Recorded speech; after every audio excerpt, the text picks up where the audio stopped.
Okay.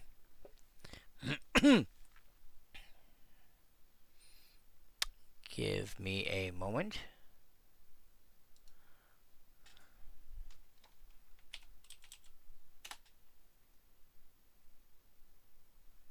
Um,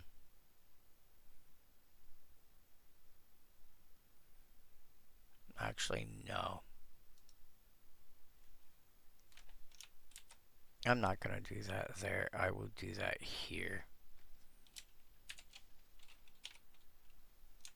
Go away.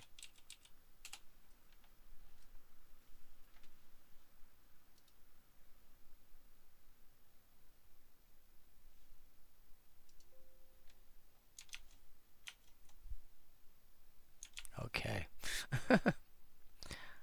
um,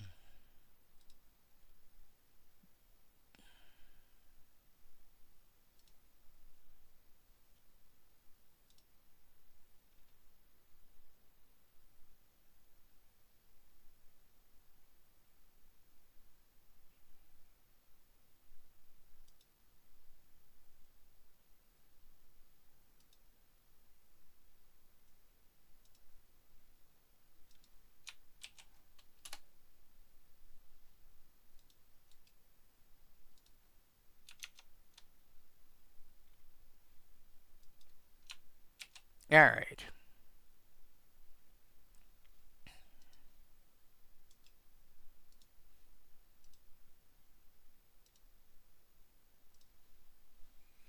I will drop this in the chats.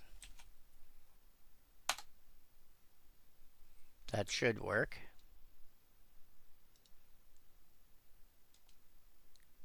Paste and go. There. The version that I normally use here at home has got, color to it, obviously. But this is the list of decks that I'm going to be working on.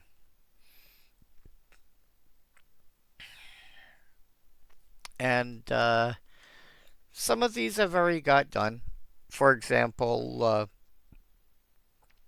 Dose and the Falling Leaf is already done easily. That was already sorted out a while ago. The red Joven deck is already done. Aristocrats in Black is already done. The mono white deck is already done. The mono brown ramp deck is already done. So those are decks that I already have in paper. The one thing I find about the commons only decks is if you're looking for something inexpensive and you want to build it yourself, it is really, really easy.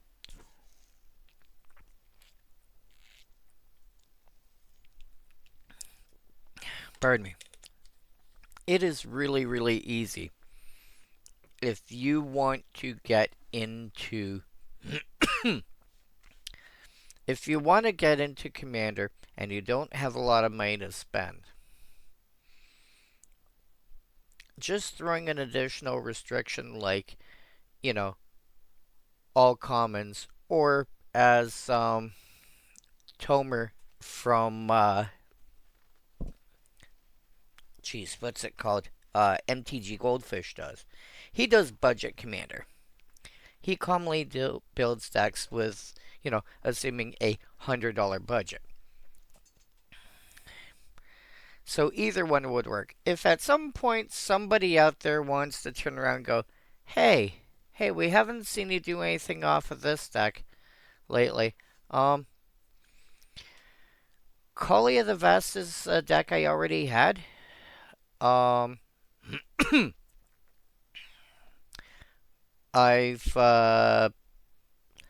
haven't done anything with it in a while. Oh yeah, John Xena Aryan is already done. My mono blue deck, my Thada Adele deck. Let me just pull that up real quick. Actually, where can I pull you from? Oh, I know where you are.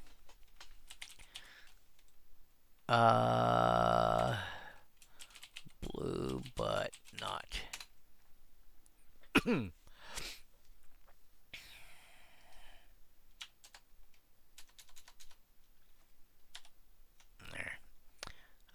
Details.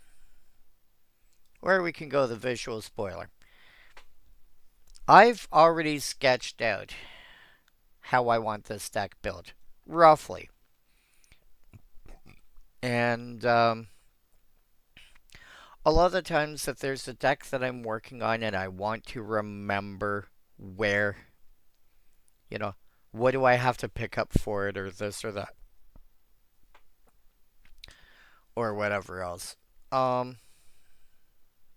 I will go to like tiny URL because there's certain sites that I like to use because you don't have to sign up for them, you don't have to pay for them, you don't need to make an account, even if the account's free, etc., etc., etc.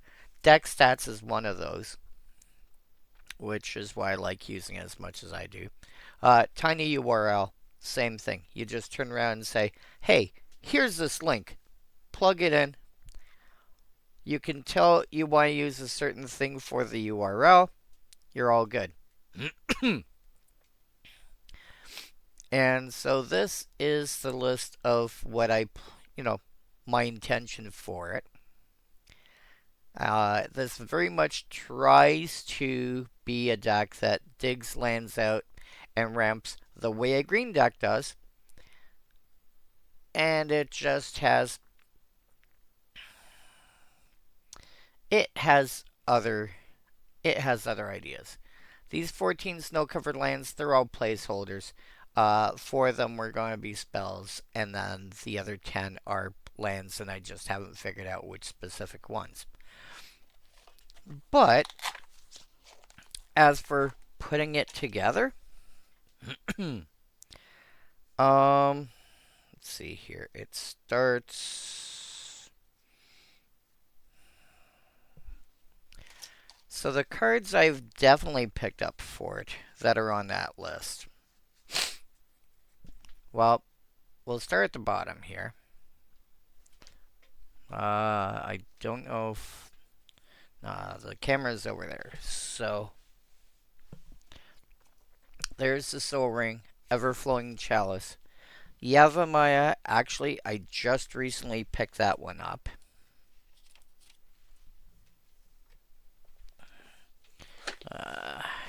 I should grab that out of the... Nope. I picked you up...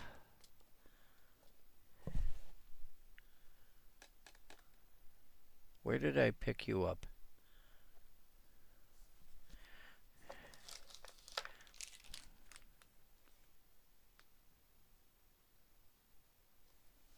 Damn it, I remember picking you up and I don't remember where I put...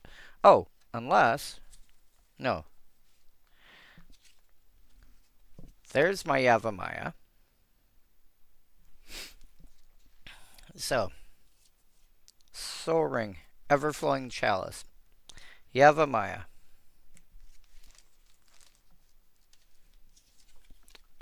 Urza's Cave, Unstable Frontier. This is there specifically to turn one of my lands into a mountain. I'll explain that in a moment. 20 islands. I'll find those later. I know I have them. I just gotta dig them out. Treasure Vault. Sea of the Synod. Scene of the Crime. Power Depot. Darksteel Citadel. Volcanic Eruption. Now, if you take a look at what Volcanic Eruption does, 3 blue plus X, destroy X target mountains, and that deals 1 damage to each creature and each player for each mountain put into the graveyard in this way. So, you target X mountains, however many mountains get blown up, that's how much everybody takes. Every creature, every player. It's there to be a blue mass removal spell, which is why I have Unstable Frontier, because in a pinch, I turn one of my own lands into a mountain, or alternatively, simply put, this makes things more fair for everyone. I'm not just picking on a person who happens to be playing red. Phasing as Alfir.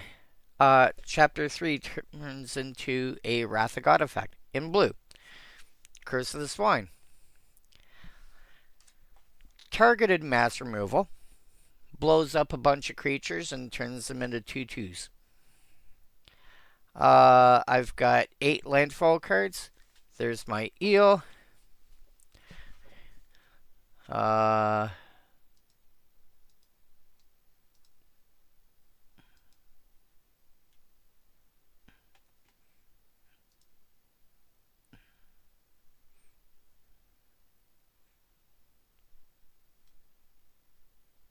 hmm.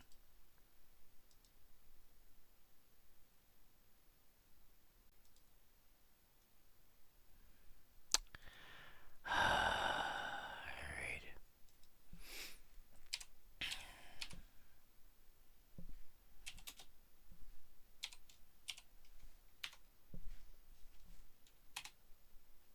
There. Go away.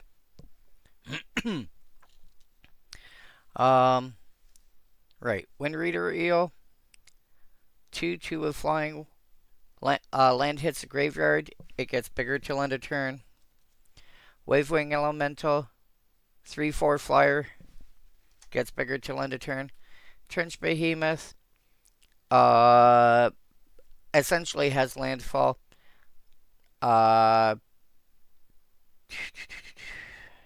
Target creature and opponent controls. Attacks. Oh yeah. Force somebody else's creature to attack. And this is a 7/7 Kraken. So, kind of a weird way of saying destroy target creature.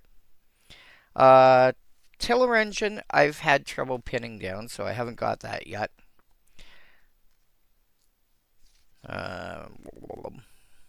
Yeah, Tiller Engine, I've had trouble pinning down.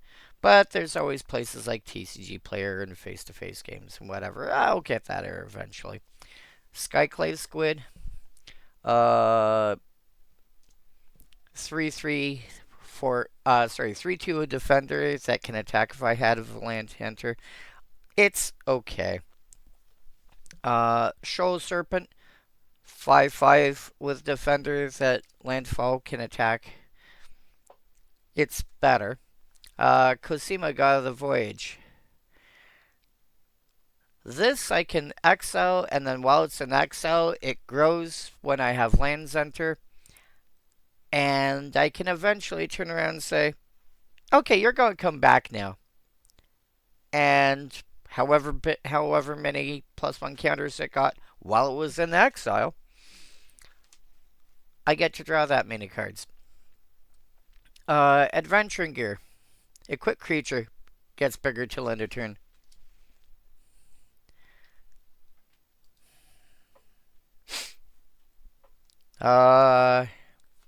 Here's my Resculpt. Exile creature turned into a 4/4 elemental instead. Raven form, exile creature or artifact. Give them a 1/1 bird instead. Phyrexian Ingester. Exile target non-token and make this as big as the other creature. The creature you just exiled was +3/+3. Imprison in the Moon. Turn a land creature or planeswalker into basically a wastes without having the wastes type. Colossal Whale. 5/5 with Island Walk. When it attacks, I can exile target creature until this leaves the battlefield. Consistent removal. War of Invention. I improvised to, I pay 3 blue plus X, and I can tap artifacts to pay towards the X. And I dig out an artifact out of my deck. Yeah, but I'm trying to dig for lands. Yes, but I have like 5 or 6 artifact lands. Plus, I have cards like Sword of the Animist here, or Navigation Orb, that can dig me more lands. Speaking of which, Wayfarer's Bauble. 3 mana to basically rampant growth, which when you're playing not green, that's actually kind of decent. Trophy Mage. Fetch any 3 mana artifact out of my deck, of which there's a few. For example, Sword of Hearth and Home is one of them. There's actually quite a few 3 mana artifacts in this list. You know what? I will find them later. Trinket Mage. Fetch anything that's, 1 or less, including an artifact land. That says Treasure Mage. That's the wrong one. That should be Tribute Mage. Which fetches any artifact that costs 2. Tezzeret the Seeker has a -X ability that can let me fetch artifacts out of my deck.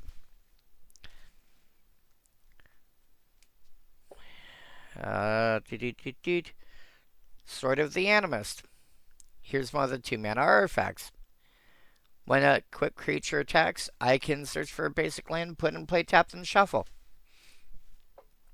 Which means if I throw it on one of my creatures that can, grow during combat, hey, guess what?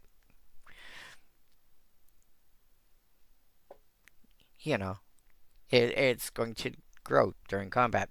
Sword of Hearth and Home. One of the various swords of X and Y. A quick creature gets +2/+2 and pro green and white. Whenever a quick creature deals combat damage to a player, exile up to 1 target creature you own, for example, Trinket Mage. Then search your library for a basic land. Put both cards onto the battlefield under your control. No, it does not say tapped. Then shuffle. Search for Scanta. I've not been able to pin down as of yet. Reshape. Have I not managed to pin down a reshape as of yet? This looks like no. Oh dear. Navigation Orb. This is basically 5 mana for, oh geez, what are you called? Explosive Vegetation, I think? No, sorry, Cultivate. Although it can fetch gates. Not that that's relevant here. It could be depending on what my other lands end up looking like. And Mitotic Manipulation. I plan on running 20 basic islands. Look at the top 7 cards of your library. This is a 3 mana sorcery. 2 blue, 1 other. You may put one of those cards onto the battlefield if it has the same name as a permanent.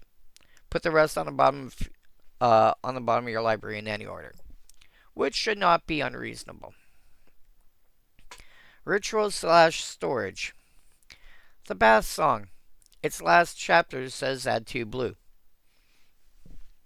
Yeah, the first couple of cards turn around and filter cards, but the last chapter, this is like a couple of turns later. Hey, by the way, here's a couple extra blue mana.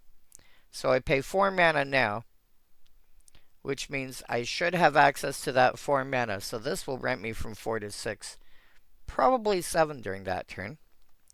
1 copy of Mana Drain. This is not the copy I'm looking for, but I have one. Do not care if this targets a uncounterable spell. I just want the mana. Iceberg.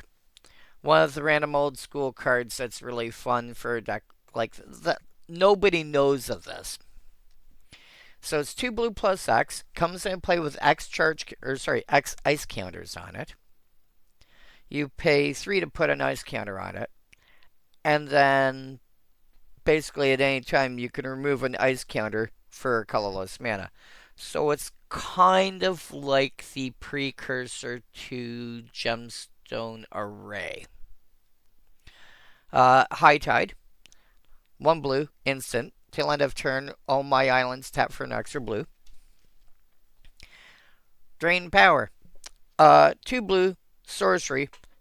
You tap all your opponent's lands, and then you take all their mana and put it in your mana pool. And you take, sorry, you don't just tap their lands. You tap their lands, and they have to get mana from them. So if I have an opponent that's got, say, 3 untapped force, and I cast Drain Power, they have to tap those 3 lands, and assuming no other mana abilities, get 3 green, which suddenly goes from their mana pool to mine, which gives me 1 extra mana. Stolen by the Fae. I care more about the being able to create a bunch of fairies. 2 blue plus X, sorcery. Return target creature mana value X to its owner's hand, and then make that many 1/1 fairies with flying. So I bounce a 6 drop, I get 6 1/1 fairies. Not bad for 8 mana.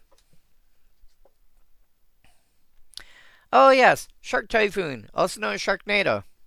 I plan on the intention is to hardcast this, because this is all stuff to ramp into. And then anytime I cast a non-creature spell, whatever its mana value is, I get a flying shark that's as big as the thing I just cast. Omniscience, 10 mana. What? Definitely ramping into this thing. I can cast cards from my hand without paying their mana cost. Ingenious Prodigy. A 0/1 with Skulk for blue plus X, but it enters the battlefield with X plus 1 counters. This is not a normal thing that blue normally gets. Blue does not normally have creatures that you can just dump a bunch of mana into and go, hey, by the way, it's now this big. This creature cannot be blocked by creatures with greater power. So if I put 5 extra mana into X, this is now a 5/6 that cannot be blocked by anything 6 power or greater. And at the beginning of my upkeep, as long as it's got at least 1+1/+1 counter on it, I can remove I can remove a counter to draw a card. That feels like it could be a green card, basically if it wasn't for Skulk. Skulk would, Skulk would say, like, a green version of that ability would be creatures. No, there is a card like that. It's a werewolf, I think. Champion of Lambhold, maybe.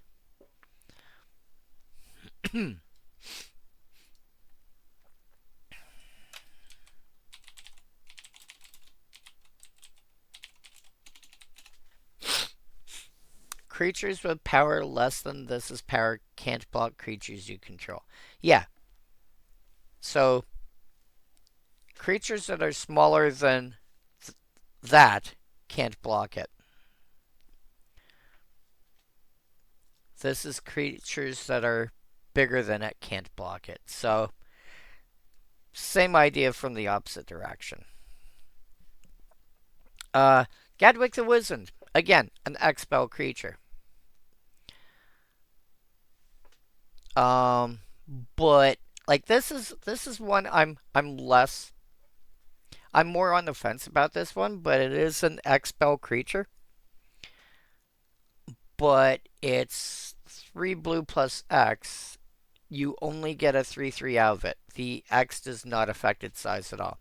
Comes into play, draw X cards. But that's also the sort of ability that I can see green getting. So I'm okay with that. Whenever you cast a blue spell, tap target non-land permanent and opponent controls. Okay, fine. Eluge the Shoreless Sea. 3 blue plus 1. Parent toughness equals the number of islands you control. Reminds me of, Gaia's Liege way back in the day. Whenever it attacks or enters, you put a flood counter on a land. That land is now an island in addition to its other types. And then the first instant or sorcery I cast each turn costs me blue less or 1 less if it doesn't have blue in its cost, which most of mine will, for each land I control with a flood counter on it. So I will not unreasonably have 2 islands on a regular basis. So the first spell I cast, the first instant or sorcery I cast every turn is going to cost me like 2 blue less. Now I know I showed you I have the Avamaya. I'm going to do these ones slightly out of order. So, the second card on that line is Life Tap. Life Tap is 2 blue enchantment. Whenever one of my opponents taps a forest for mana, or actually doesn't even say for mana, it just says becomes tapped, I gain a life. Combine that with the last card in that row, which is Well of Lost Dreams. Whenever I gain life, I may pay X, where X is the amount of life I gain, and if I do, I draw X cards. So if I gain 5 life in one shot, I can pay up to 5 mana and draw that many cards. Combine that with Life Tap, which I can only do because Yavimaya Cradle of Growth does not have a colored mana symbol on it, doesn't say it's a forest, there's no cost in it or anything like that. Urborg Tomb of Yawgmoth falls under the same rules. It does not have a green color identity, therefore it's legal for this sort of deck. Mirror Box.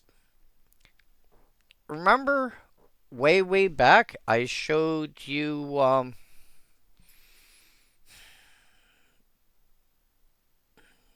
do you call it? The Phasing is Alfir.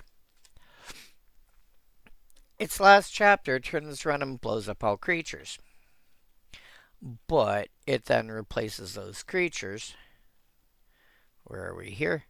It then replaces those creatures with 2/2 black for X and creature tokens. So basically 2/2 zombies, essentially, but they're not zombies. Well, if I have certain cards out, which I'll show you in a moment, or my opponent's got certain cards out, well, let's just put the two of them together. Leyline Singularity makes anything that's not a land legendary. I blow up all creatures and then replace them with, let's just say 2/2 zombies. I know they're not. You know they're not.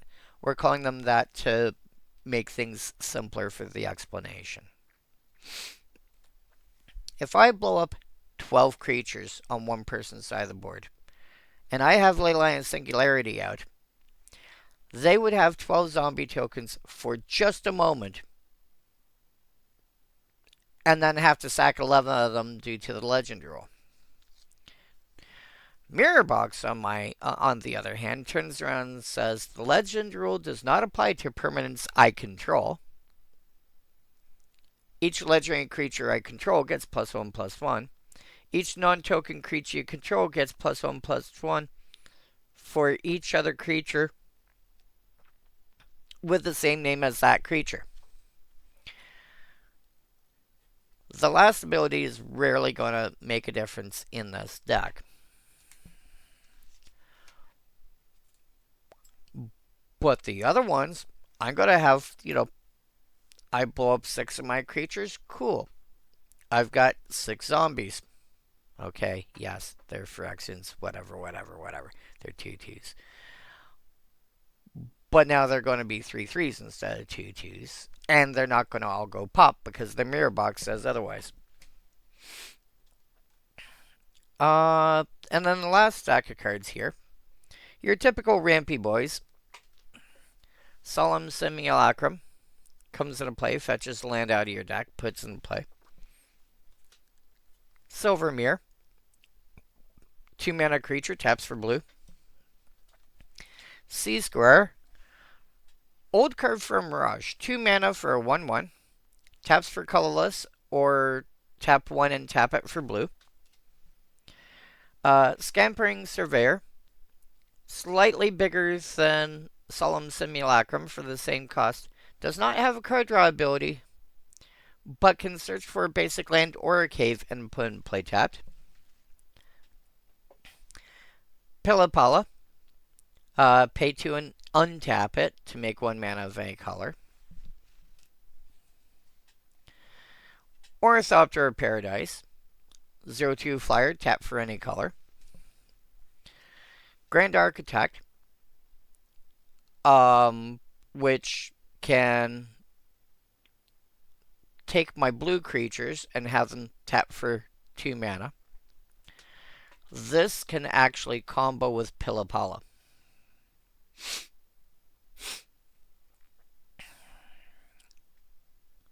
So, if I spend a blue to make Pilla-Palla a blue creature,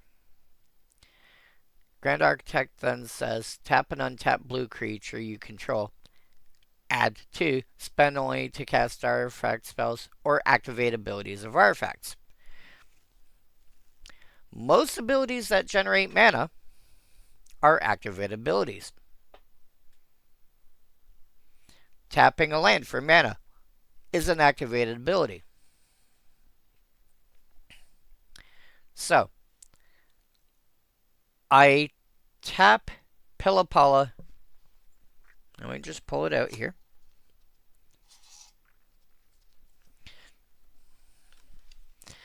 I tap Pilla-Palla due to the artifact's ability and generate 2 colorless.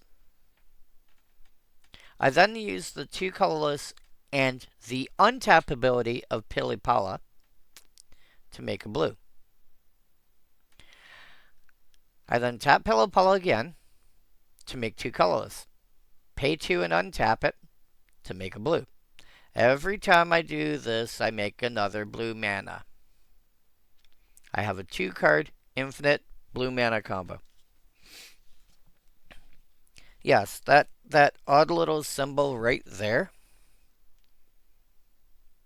Yeah, you're not going to see it very well like that.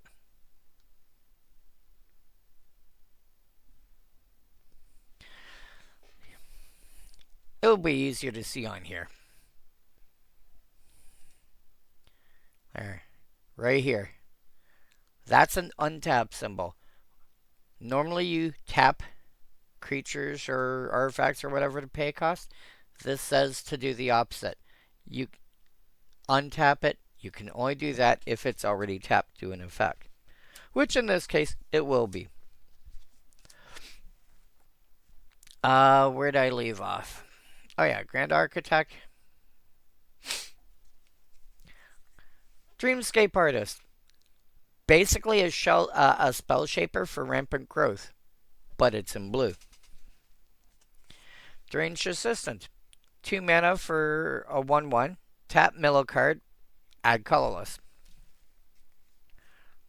Burnished Heart. I think this one is cuter. Burnished Heart. 3 mana for a 2/2. Pay 3 and sack it. Fetch 2 basics and put them in play tapped. Benthic Explorers. One of the cards I'm probably going to replace the earliest. It's 4 mana for 2/4. Tap it, and then you untap one of your opponent's lands to make a color that their land could produce. And an Apprentice Wizard, 3 mana for 0/1. Pay a blue and tap it to make 3 blue, or 3 colorless. So this is a deck that I largely already have. And then I've got a few extra cards for it. You know, I've picked up an Encroaching Mycosynth, a Crucible of Worlds, and a Nadir Kraken. The Nadir Kraken is hilarious because that is not a card you expect to see in blue. And then I've got this other stack of mostly lands. Oh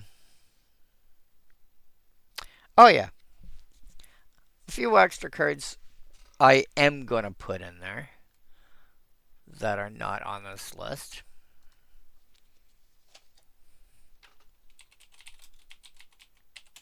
Star Whale.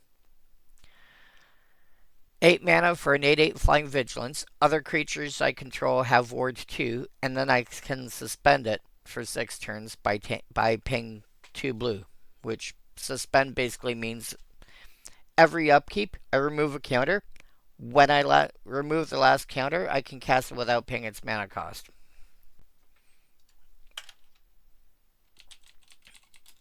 And then, in the same vein, or not in the same vein, I was gonna say in the same set, and then I'm like, no, that's not the same set. I have Endless Evil. 1 blue, 2 other. Every upkeep. So I throw this on one of my creatures, and then every upkeep I get a 1/1 token that's a copy of that creature. So if I throw it on Solemn Simulacrum, I get a 1/1 Solemn Simulacrum. And then the last ability, not an ability I care about. When an enchant creature dies, if that creature was a horror, return Endless Evil to my hand. So there's those. Got a Nadir Kraken.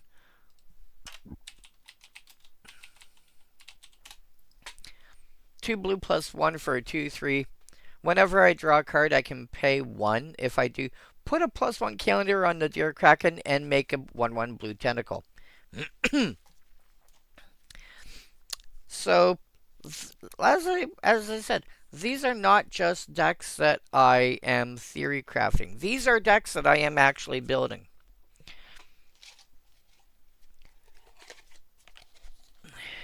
I just have to pin down the specifics for them. I even have... Oops. I went and picked up some Dragon Shields. I went Aurora, which is kind of like a turquoise color. I don't know if you can see it from there. Largely because I want something that's in the blue to green range, but not blue and not green.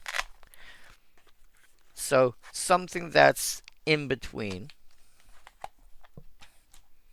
And I've got a matching deck box. So this deck, as I said, the bulk of this deck is nearly done. I just have to figure out some of the rest of the mana base, and I have, throw a few extra cards in, and it's done. But that's not what we're here for today.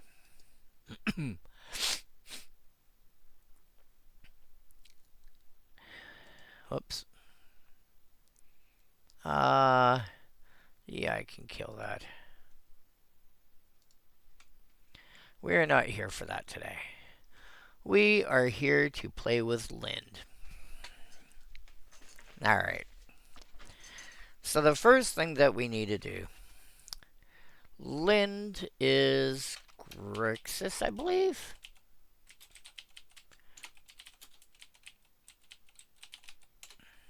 Yes, she is Grixis. So,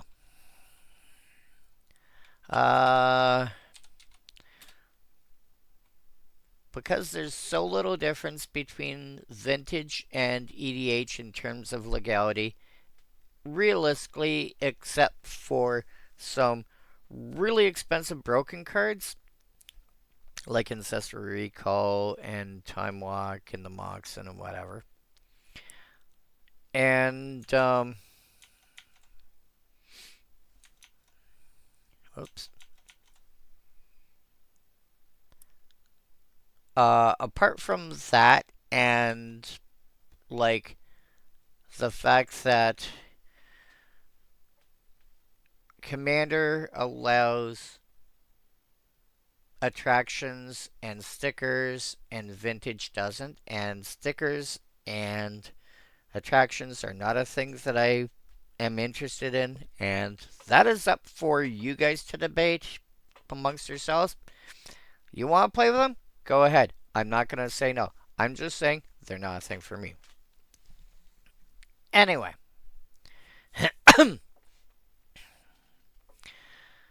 stuff that's legal in Type 1. Uh, Anything that falls in the Grixis color scheme. And anything that's a curse. Let's start off with that. There are 31 cards that are curses. How many of them are not curses initially? You, which you become a curse. That's a curse. Literally, there's just the one. All right. Okay. Let's sort this by color. Now, if there are 31, if there's 30 curses, realistically.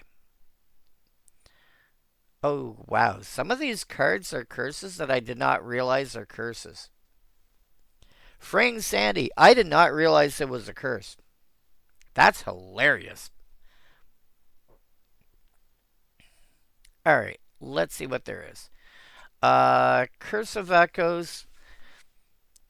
Enchant player casts an instant or sorcery, everyone else can copy it. Curse of Inertia.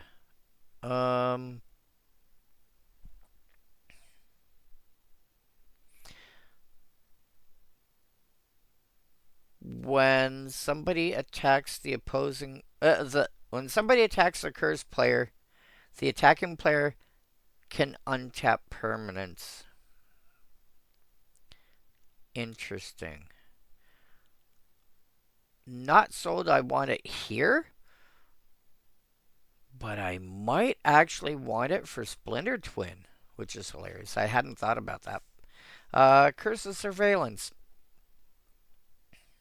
The beginning of enchant player's upkeep. Any number of target players other than that player, each draw cards equal the number of curses attached to that player. Now, here's the fun part. Because I've got 30 or so curses to play with. Because I've got 30 or so curses to play with, I can, in a 4-player game, I could throw like, 8 to 10 on each player and spread the love. No big deal. It's fine. It's fine. We're good. I can do that. Sure.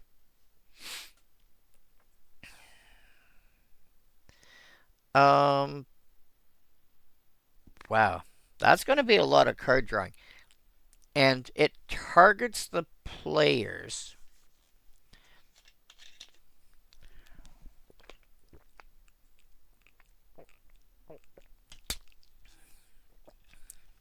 So obviously I'll target myself.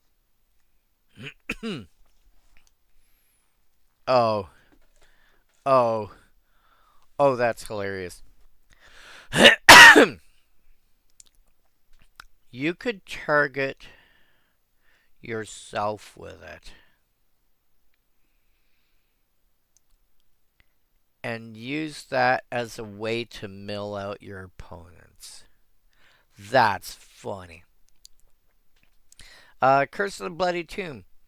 The cursed player mills 2 on their upkeep. Meh. Curse of Unbinding. You know what? I'll just leave that there for the time being. The reveals cards for the till they reveal a creature card. Oh no. Yeah, I have to play that.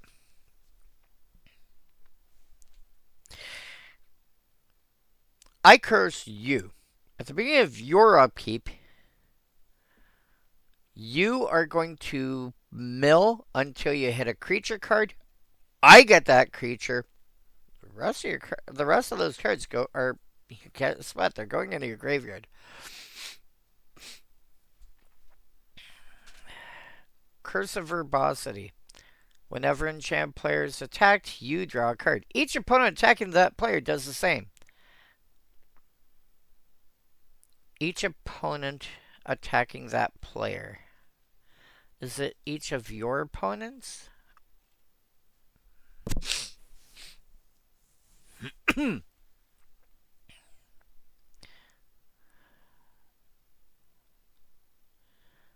Ba ba ba ba.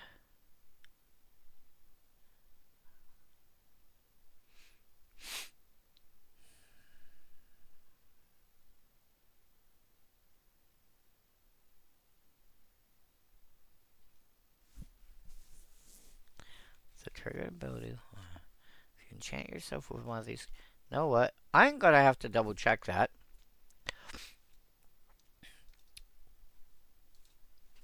Please hold.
Double checking the rules on that. In the meantime, Fring Sandy at the beginning of the cursed player's. Oh, at the beginning of each player's end step. At the beginning of each end step,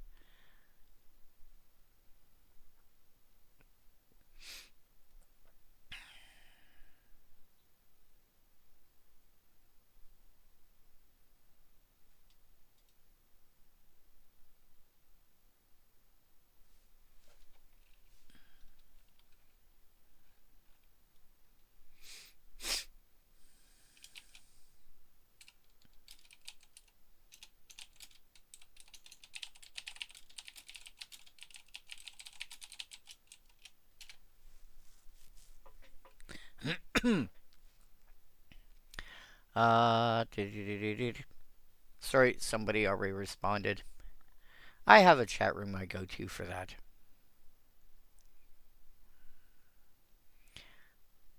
Sometimes people tend to respond right away. Anyway, Fring Sandy. Oh, the beginning of right. They mill X, where X is the number of cards put into their graveyard from anywhere.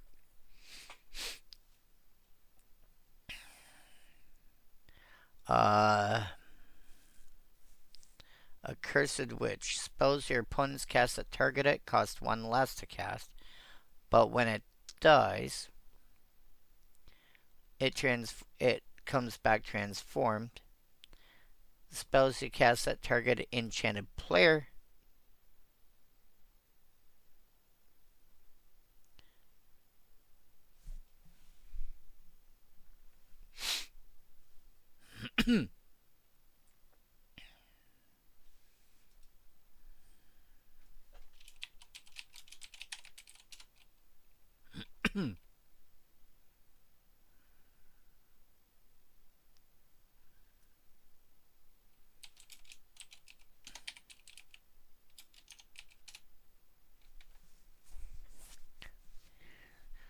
So spells I cast that target the cursed player cost 1 less to play or to cast. And then it drains them for a point every turn.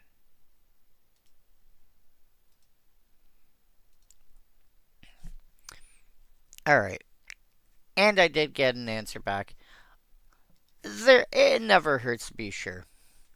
Curse of Verbosity. Each opponent refers to your own opponents. So...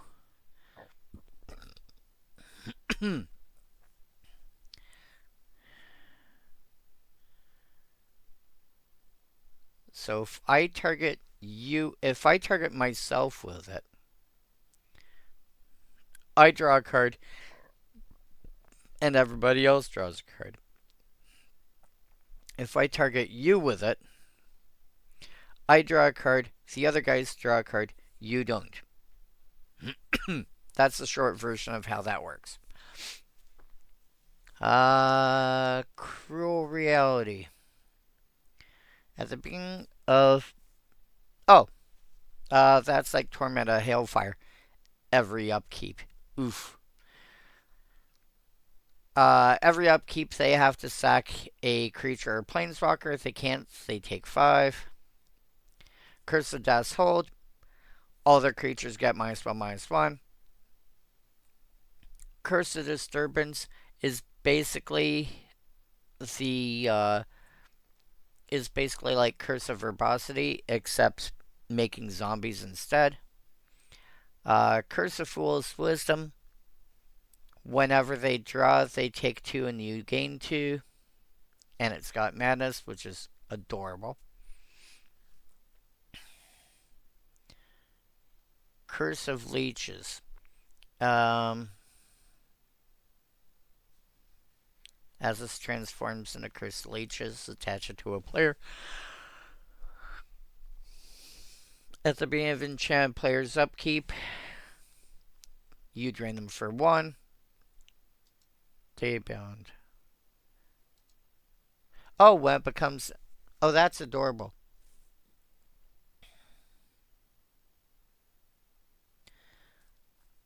So when it becomes Nightbound, it becomes a 4/4 lifelink. So 1 a turn, 1 a turn, 1 a turn, and swing for 4. Curse of Misfortunes. Obviously has to go in.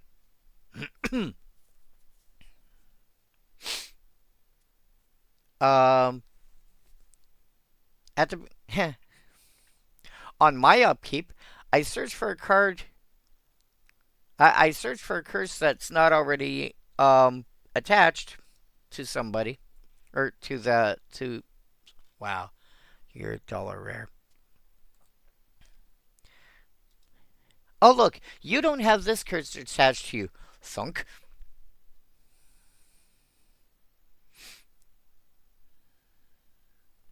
Curse of Oblivion. So, Curse of the Bloody Tomb, Curse of the Bloody Tome, rather, makes them mill 2. Curse of Oblivion makes them exile 2 from their graveyard. Curse of Shallow Graves. Whenever a player attacks an enchanted player with 1 or more creatures, The attacking player gets a 2/2 zombie tapped, but they got one. Curse of the Restless Dead. Whenever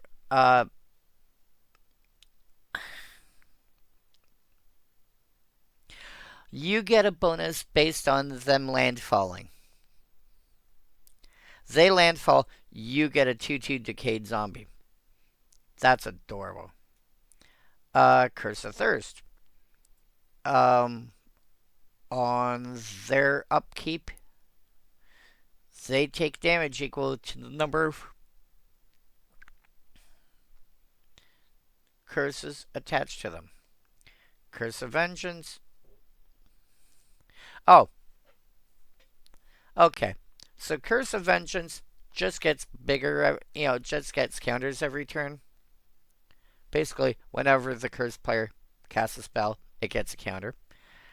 And then when they finally lose the game, you gain X life and draw X cards, where X is the number of So basically, essentially, every time they cast a spell, you gain a life and draw a card. But it's on layaway. You have to wait until they die, and then you get all those all at once. Torment of Scarabs is basically Cruel Reality, but smaller. They sack a creature or planeswalker, or take 5. Scarabs is you sack a non-land permanent or discard a card, or take 3. Trespasser's Curse. It's the opposite of the Soul Sister. Whenever they get a creature coming into play, they lose a life and you gain a life.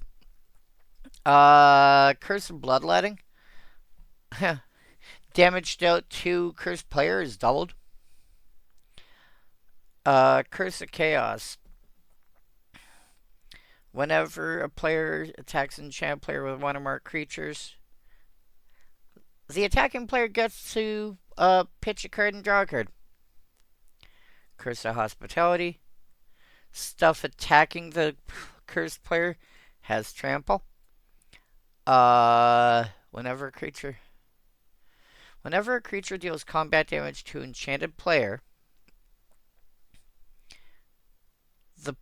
that player exiles the top card of their library. Till end of turn, that creature's control. Okay, so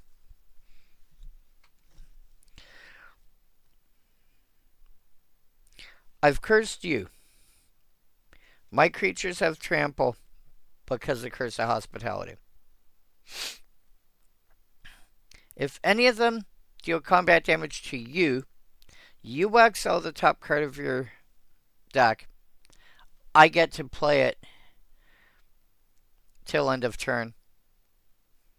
And I can spend mana as though it were any color.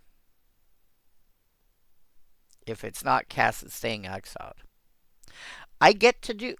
We go through that routine for every single creature that dealt combat damage to you.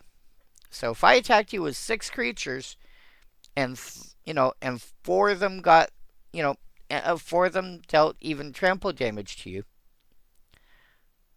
you're exiling the top 4,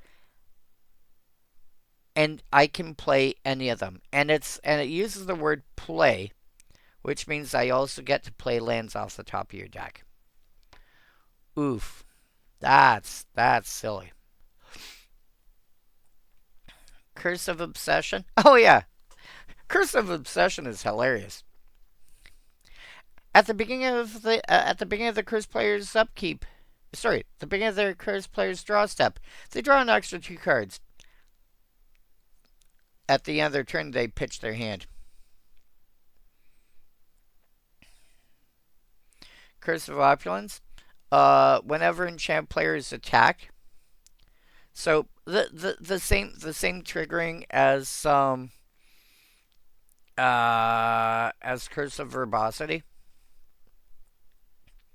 but instead of drawing cards or whatever, they're gold tokens. Gold tokens are like treasure tokens, except it's just simply Sack it to draw a card. Um,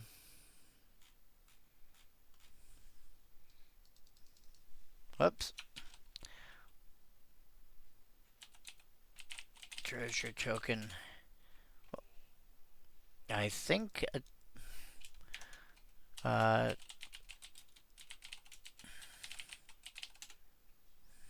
Nope. Oh, treasure token. Yeah, tap and sack for a mana of any color.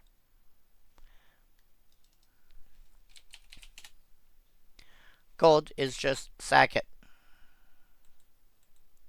So there is a difference. The difference is you don't have to tap them. Curse of Shaken Faith. 2 mana. Oh. Cool. You get to cast one spell for free. Each additional spell that you try to cast, you're taking 2. Curse of Stalked Prey. Creatures dealing combat damage to the cursed player get +1 counters thrown on them. Curse of the Nightly Hunt. The cursed player's creatures have to attack every combat. Curse of Pierced Heart. Every upkeep, they take a point of damage. Maddening Hex. Oh, yes. Maddening Hex, I saw that and I thought that would be hilarious for Constructed. 2 red +1. Enchant player. Whenever enchanted player casts a non-creature spell, roll a d6. Maddening Hex deals damage to that player equal to the result. On average, about 3 or 4. Then attach Maddening Hex to another one of your opponents chosen at random. It can't move in a one-on-one game.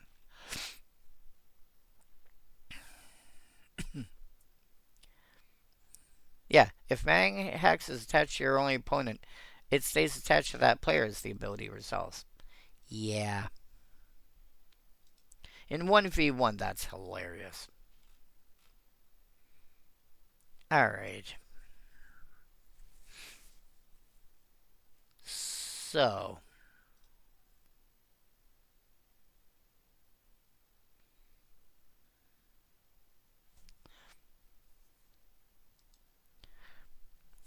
Now that we've zipped through them all. No drop frames. Yay! Jeez, I've been on this for over an hour already. Oops. Okay. Let's see what we can do here.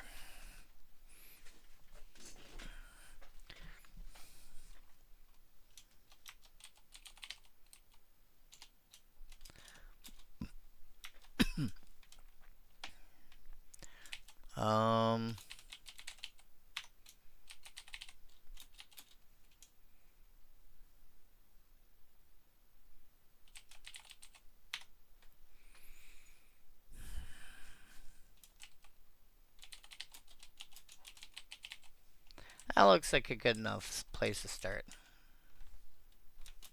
Whoop, wrong one.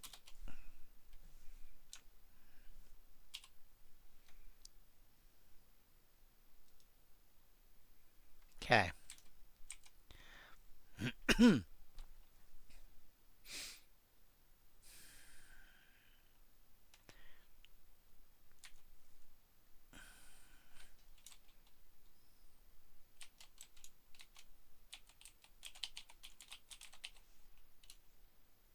Huh.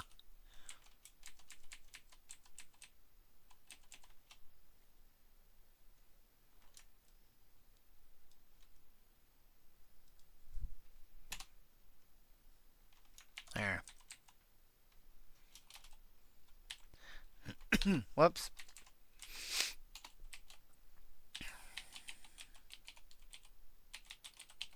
Curse of Surveillance. Actually, I'm going to try and do this roughly by mana value. Here, a 5 drop. Curse of the Bloody Tome.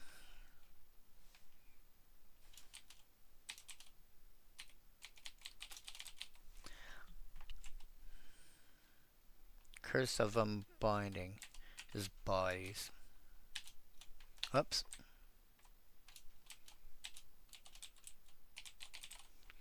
Yeah, see, because all these cards are going to start with, you know, curse of what have you, there's no sense writing out curse of, curse of, curse of, curse of all the time. So I'm just going to actually, C dot, whatever it is.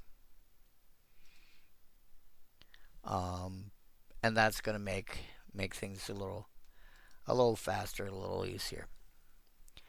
Curse of Unbinding, Curse of Verbosity.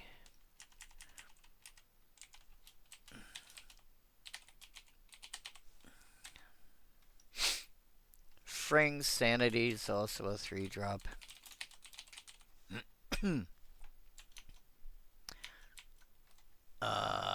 Shoot. Now, Cursed Witch does what? Cursed Witch drains.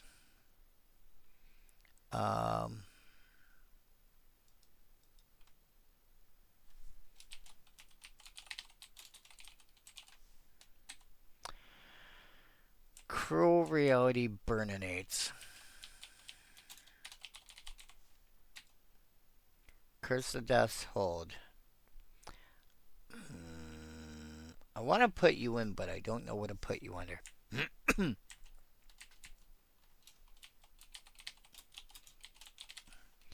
just call you Other for now. You're 5 drops, so you'll be around here. Curse of Fool's Wisdom. Whenever they draw, they ping.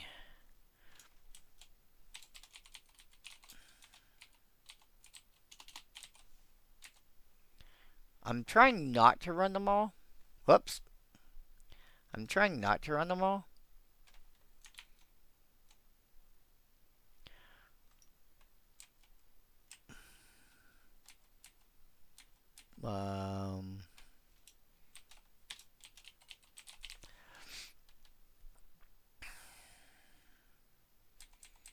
You are cards. Yeah. As fortunes. Curse of Oblivion. I think I want Curse of Oblivion in there anyway, but more as something I can fetch up.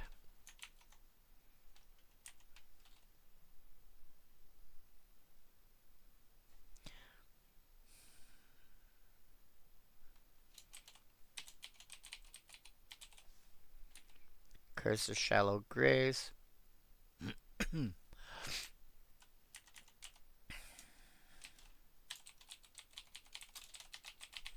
Because cards like Curse of Shallow Graves, Curse of Unbinding, I don't have to really play any creatures. And I can still end up with... Oh, wow. Yeah, Curse of the Restless Dead.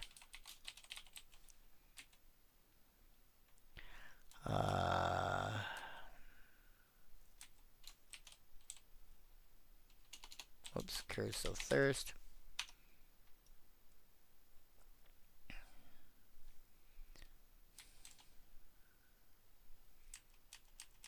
Oh, wow.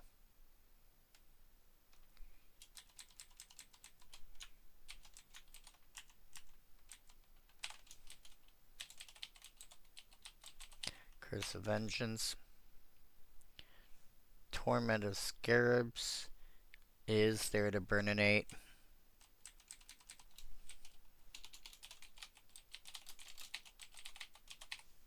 Yeah, I don't really have to have any creatures, and I can actually generate quite a few creatures in this. Trespasser's Curse.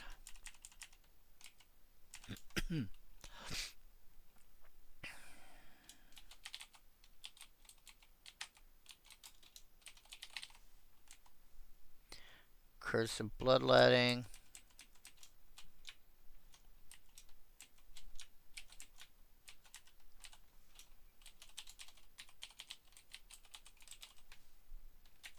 Curse of Chaos.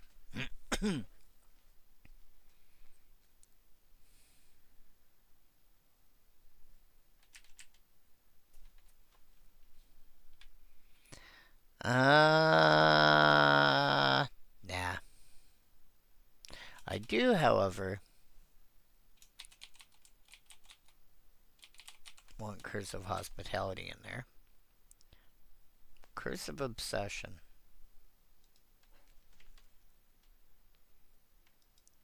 Okay.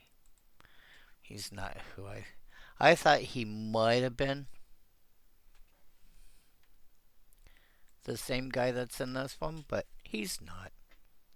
I'm wrong. I'm sad. Curse of Obsession. Oh yeah.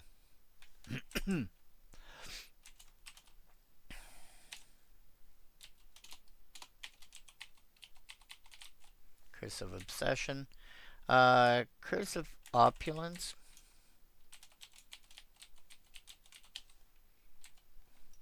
Curse of Shaken Faith. Whoops. Curse of Stalked Prey.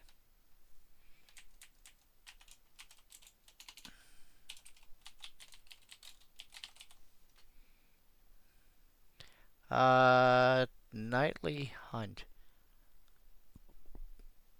I'm not sure how I feel about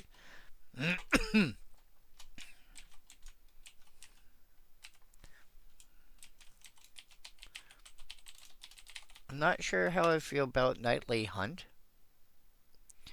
Oh yes. Maddening Hex, Maddening Hex, Maddening Hex. I feel like that's specifically another tutor target. Oops.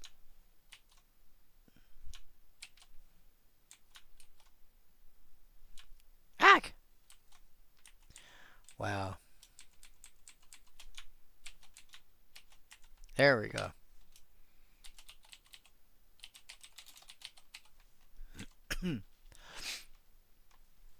Now, if I put these here.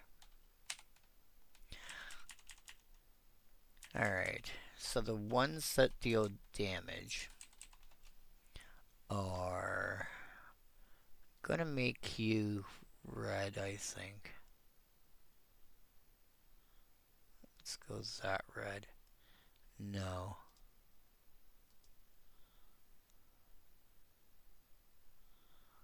Let's go orange. Because I want something that's close to red, but, you know, more visible.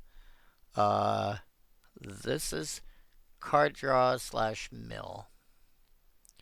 So that can be a blue color.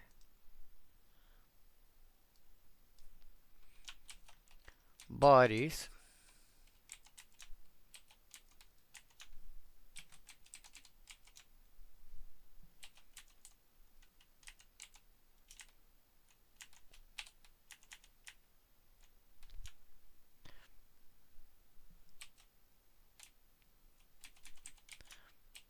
Go here. Bodies, I'm going to put under green because green is the color I more associate with throwing a bunch of creatures into play. And then you.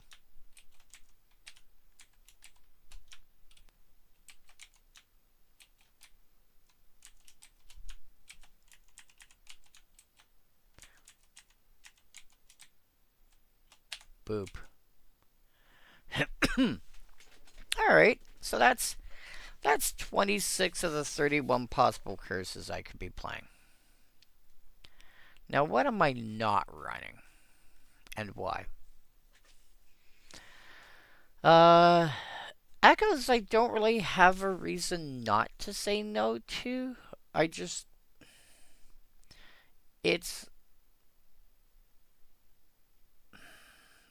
iffy.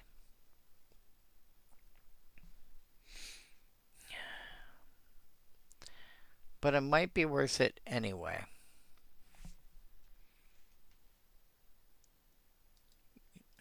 Might be worth it anyway. I think that was one I was willing to come back to. And I can always, like, pitch it elsewhere or whatever. You know what? We'll give it a try and see what happens. I'm currently at 26. So that puts it at 27. Curse of Inertia. I'm less fond here. Whenever a player attacks with one or more creatures. So it's not one per creature. So it's not like you can tap or untap a lot of things. It's, where did I put you?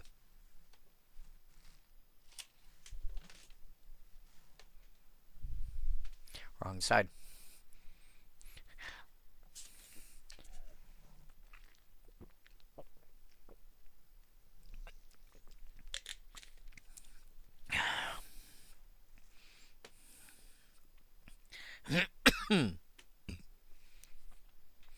So,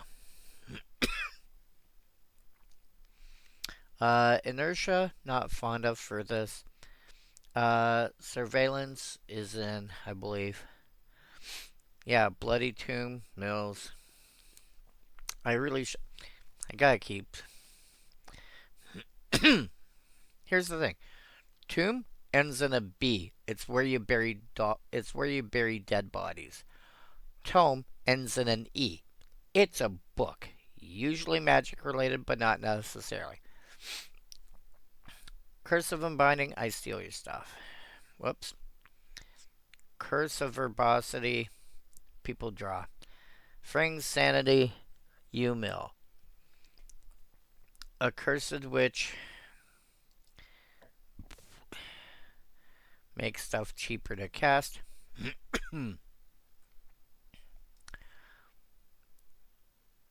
Only to turn around and make stuff.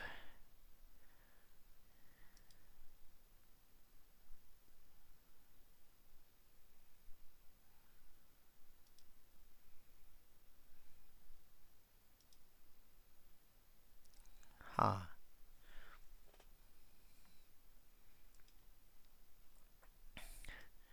That is some freaky art going on there. Anyway, stuff that targets her is cheaper, and then she dies and transforms into something that makes stuff that targets the cursed player cheaper, which means that your casting your curses is cheaper. And you drain them every turn. I think I've only got like 2 actual creatures in the stack so far, apart from Lynde. Cruel Reality. Ow. Curse of Death's Hold. Do I not have you in there? No, I don't have you. Oh. I don't know why you're not in here. You should be in here.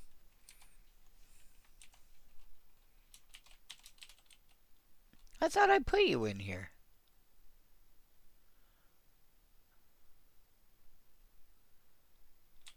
Okay. I think it was a matter of not knowing where to put it.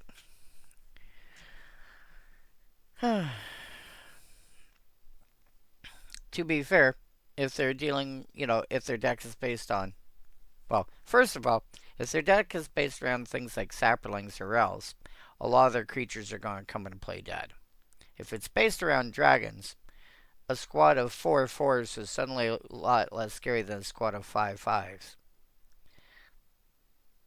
So on and so forth. Curse of Disturbance.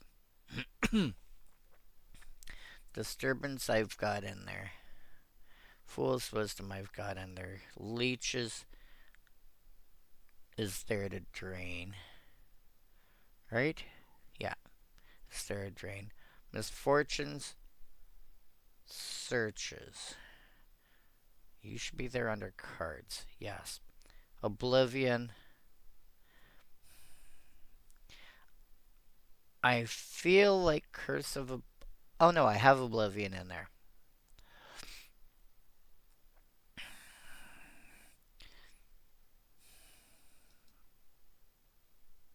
Uh, Shallow Grace makes tokens. Restless Dead makes tokens. Curse of Thirst drains. Curse of Vengeance. One of only two one-drop curses that exist. I will eventually draw a bunch and, gain a bunch of life. Eventually. Tormentor Scarabs. Pings. Trespasser's Curse. Pings. Bloodletting. Extra damage. Does not affect stuff that says about losing life. Only damage. So, Curse of Bloodletting will not interact with Trespasser's Curse.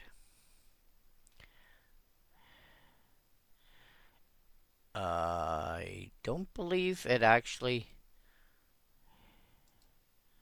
I don't believe it interacts with any of the black curses at all. No, not directly.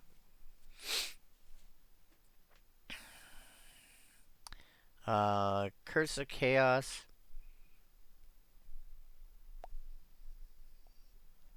Curse of Chaos, I don't feel like putting in. Curse of Hospitality. Stuff attacking them has got trample. And then you can cast it off the top of their deck. That should be under cards. Yes. Curse of Obsession.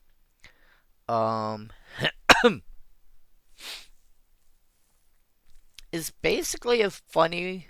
It's basically a funny red way of saying, hey, they have to mill 3 cards every turn.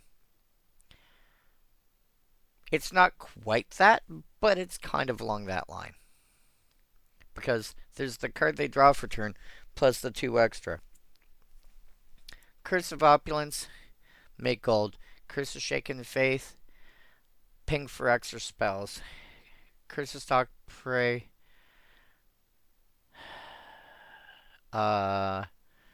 Creatures get bigger. Do I have you? Yeah, I have you in there. Because I will have some creatures, even if I don't end up with any natively, I will end up with creatures eventually, and then it'll start getting bigger. Nightly Hunt, their creatures have to attack.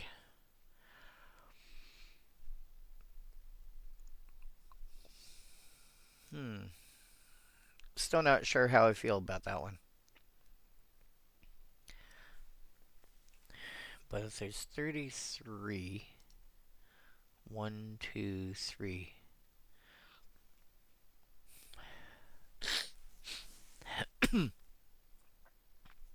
I think that's good enough. I'm short 3 of them. That's fine. Okay. So...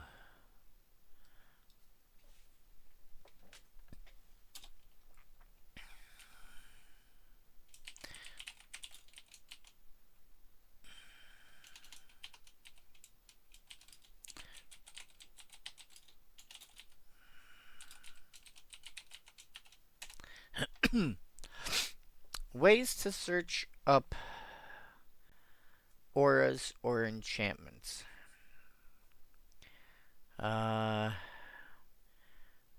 No. I get access to Shrine Steward, which is hilarious.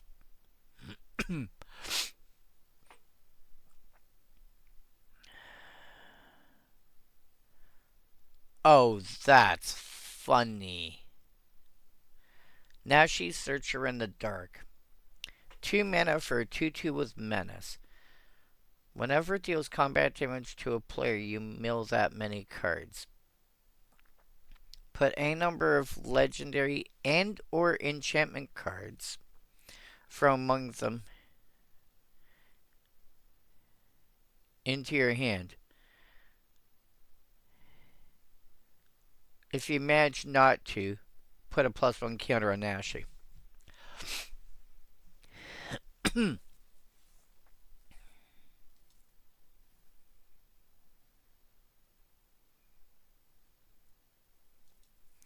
Alright. Let's call you... I'll call you a medium gray. Oh! I just realized. You're a creature. I think that was the only native creature.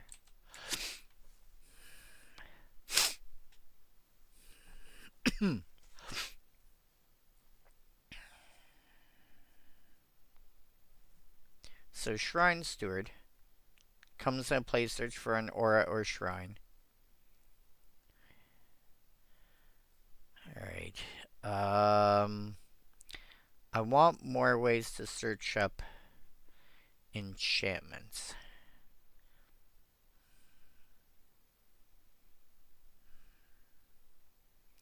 I might run Nashi anyway.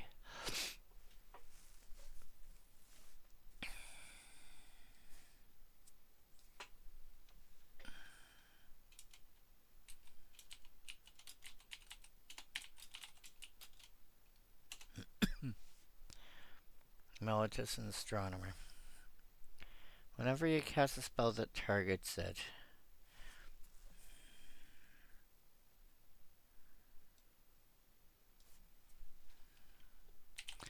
How about reveal the top?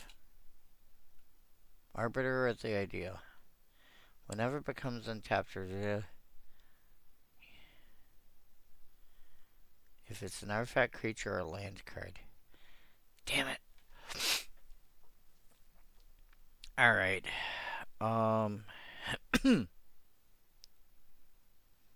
What other ways are there?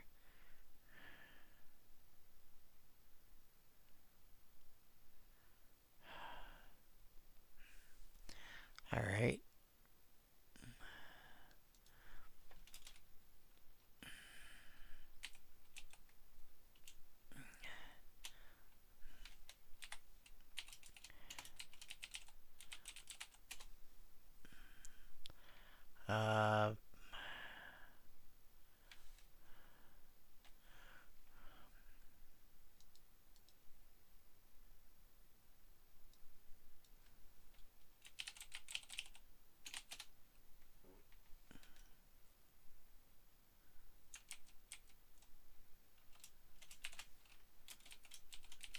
Permanent.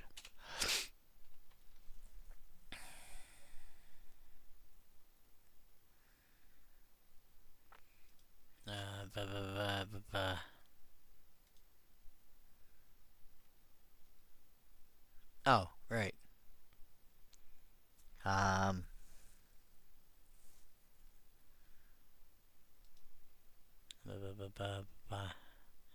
You mean play land or cast a spell? Oh. Nope, nope. Nope.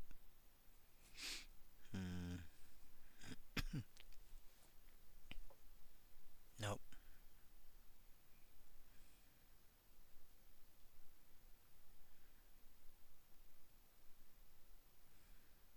Maybe. You may cast spells from the top of your library by sacrificing a non-land permanent. Oh! If I can generate enough tokens somehow, I can just sack the tokens instead. Okay. Will of the Forgotten, Descend date is this return. No. No. No. Uh, Excel thing. No.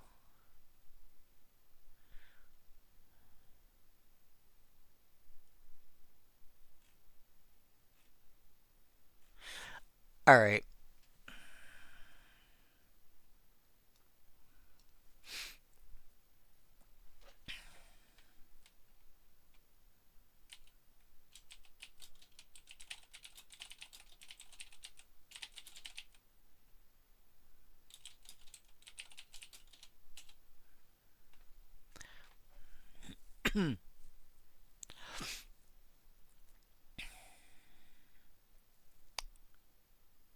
Let's bring each and step a feature more.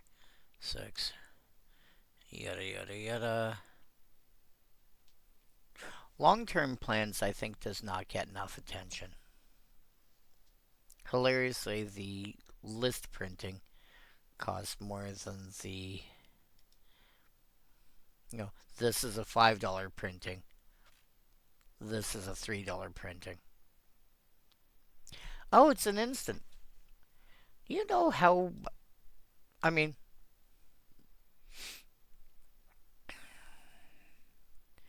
if you assume, and I don't, but if you assume demonic tutor is balanced, long-term plans as an instant to put it into your hand is about right. Obviously, they decided it wasn't balanced. They had Diabolic Tutor by that point and Diabolic Intent. Then put that card third from the top, which realistically means you're delaying it by maybe a turn. Realistically, you're playing blue.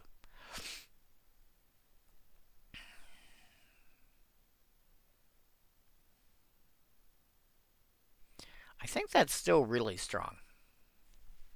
You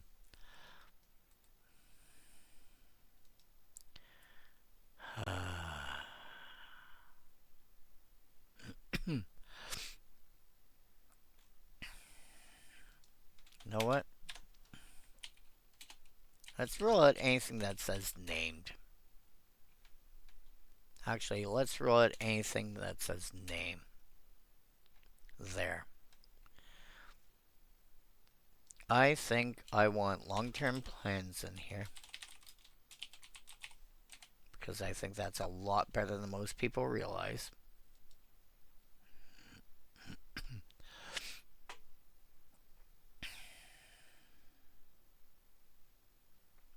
Beseech the mirror, search your library for a card.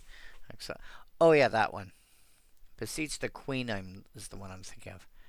Less than the number of lands you control.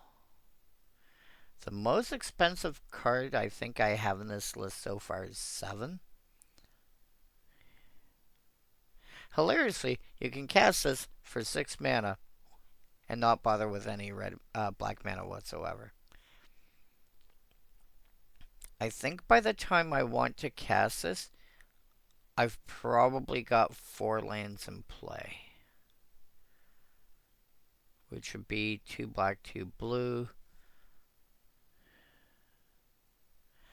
I think I can reasonably play Beseech the Queen.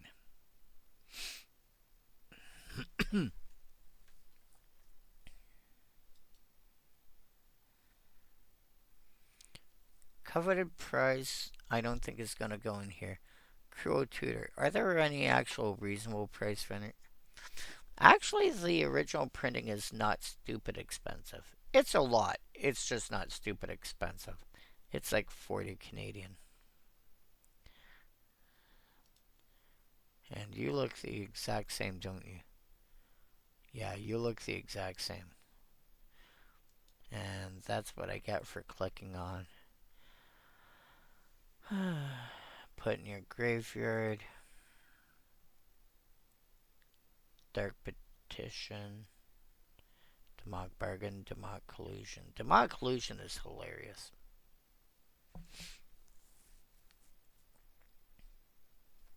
What's Demonic Tutor at right now? View all prints as checklist.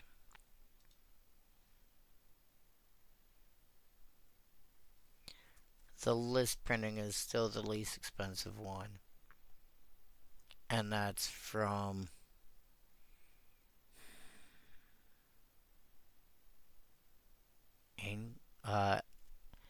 Angels versus Divine versus Demonic. That's what it was called. And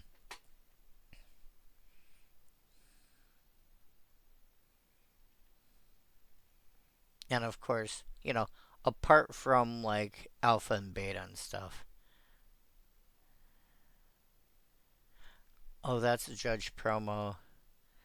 That's a oh, that is sweet.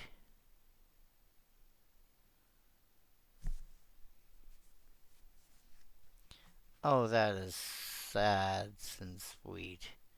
Mama says it's my imagination, but I know you'd never lie to me. And like an innocent little girl with a oh with a creepy doll with the same kind of dress.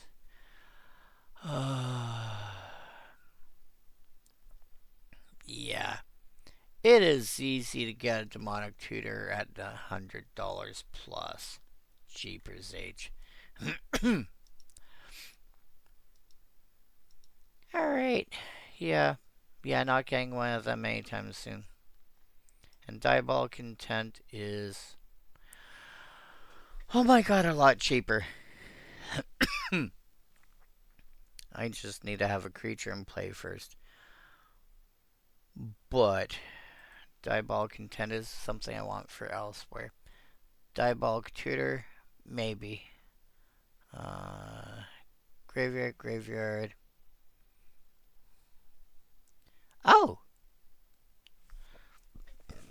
That's cute. You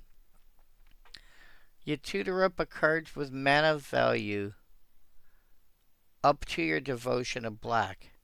That is cool. And you're in Modern Horizons 3? Is that what it? Yeah.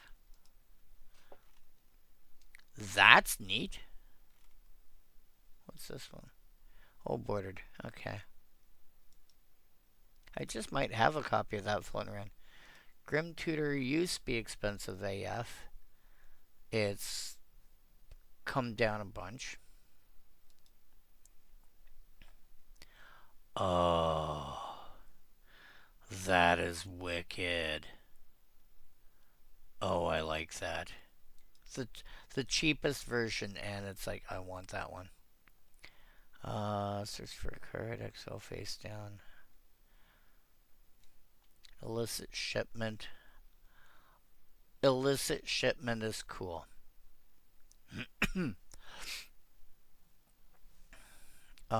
I don't think I have enough creatures for it. Imperial Seal used to be expensive. Oh, wow. Yeah. Because it was also last print in Double Masters. 22. And, well, yeah. That's been a couple of years now. Increasing Ambition. Insatiable Avarice. Insatiable Avarice is silly. It's like, pay 5 mana. Search for a card. Put it and the next 2 cards in your hand and lose 3 life. I will take that every day of the week. And you only need a single black if you just want the tutor and it goes on top. I think I'll put Insatiable Avarice in. It feels too good not to play.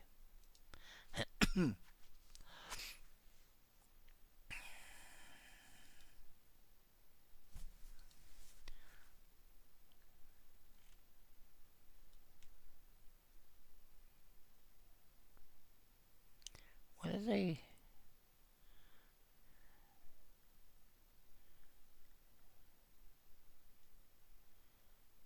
They've had not counting the Comic-Con one, and not counting the Secret Lair version, they've had like 1, 2, 3, like they've had 4 different nards for Liliana Vess. Just regular Liliana Vess. Search for a card and put it on top. No. Entomb. Mastermind's Acquisition. Entomb. What's Profane Tutor going for now? Profane Tutor's only a couple bucks in the... No. Search for a card, put in your hands, and...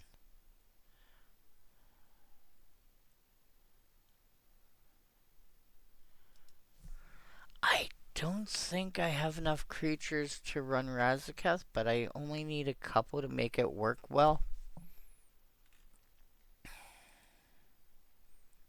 Risic Tutor, no. Runescarred Demon is hilarious.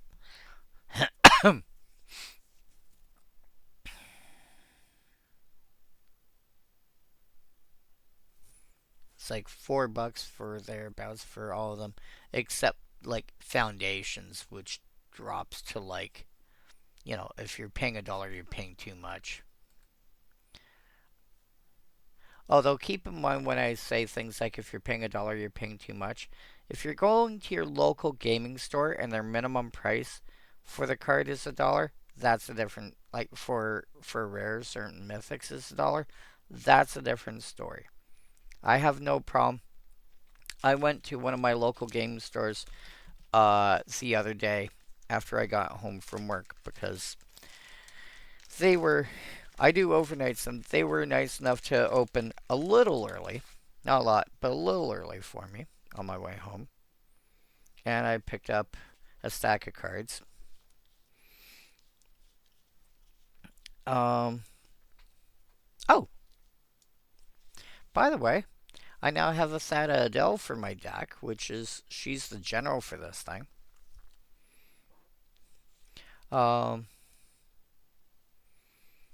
And I picked up a few copies of Extravagant Replication. You go to your local game store, and they charge $1 for a minimum price for a rare or mythic. Keep in mind that a lot of the cards that they're getting in, they are having to open up booster packs to get the cards. And sadly, a lot of the cards in any given set these days are worth less than $1. Let's just do this real quick. Set Foundation, because that's the most recent quote-unquote normal set. Rarity greater than uncommon.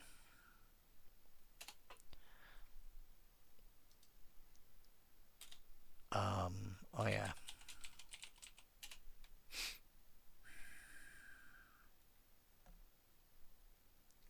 Oh, and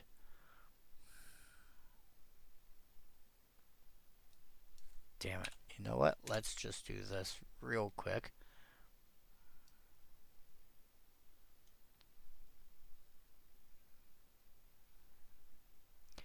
Uh, 133?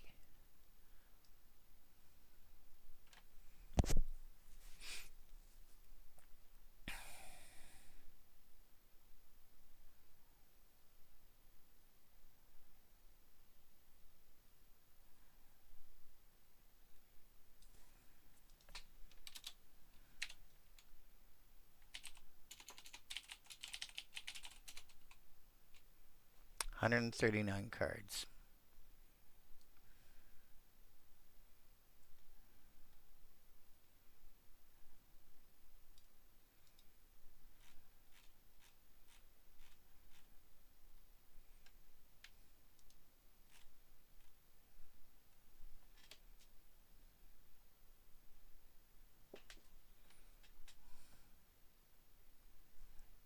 So 133.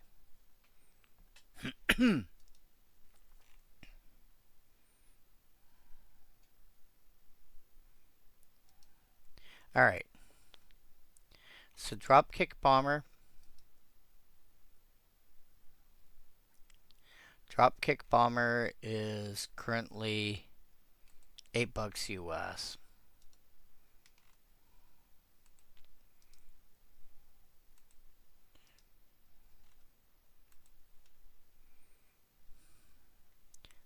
Starlight Snare is roughly $1. Dawnwing Marshall. And Hinterland Sanctifier as another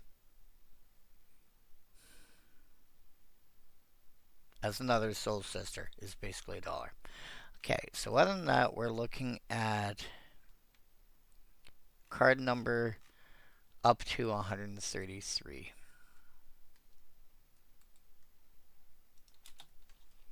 Rarity greater than uncommon, and then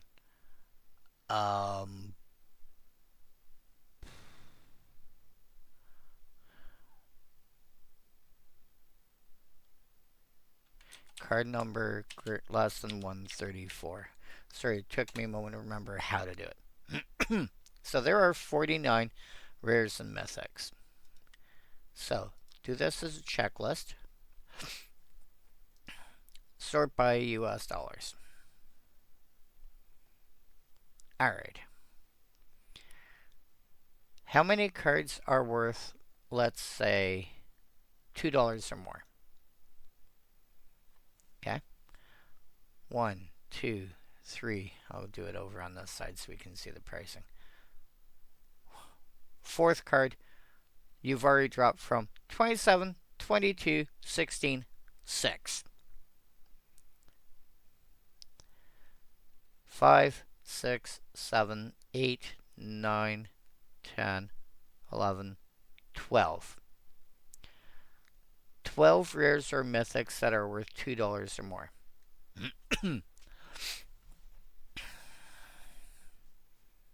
Okay. How about uncommons? There is one uncommon in the set that is worth more than 20 cents. And what about commons? Heir Apparent is worth $4.35, and the rest, only one other card breaks a dime. So if you take a look at that, let's be generous and let's say your rare / mythic is $3. You get 3 uncommons, which realistically you might get $1 out of that. So that's 4. And then you get 10 commons at 10 cents each. That's $5. That's what you need to do to basically break even on a booster pack. But that's also not easy. Your commons are largely going to be 5 cents or less. You know, let's say 5 cents each. Okay, that's 50 cents. Your uncommons are probably going to be, there's what, 45 of them?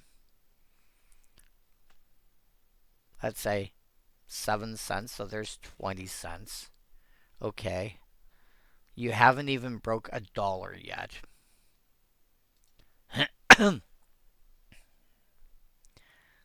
And then your rares and mythics, most of them are going to be like you're probably getting like $1.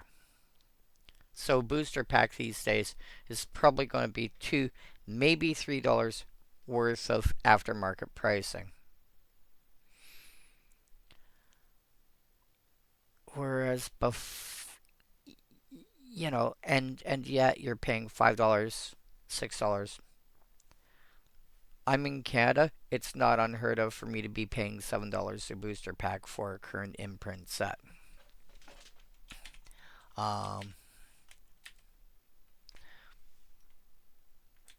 in fact, let's just do a quick search.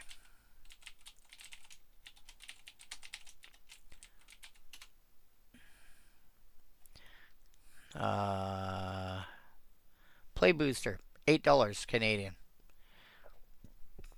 That is common.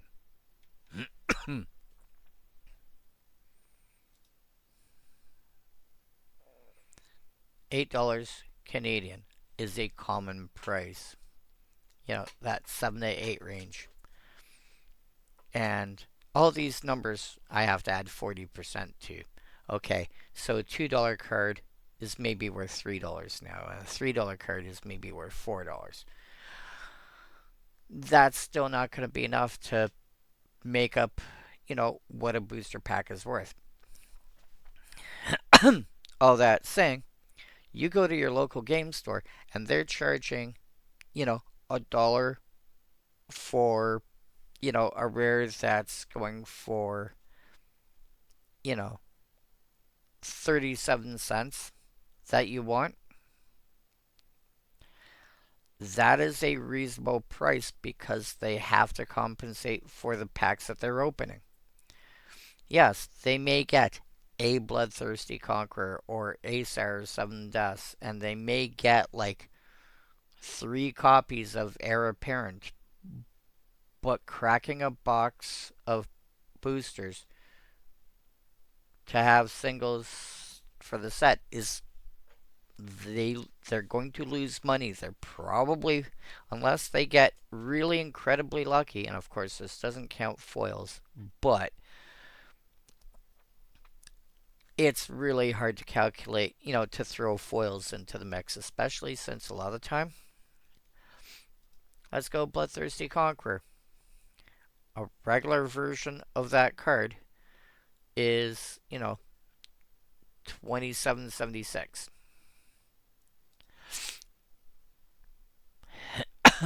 Whoops.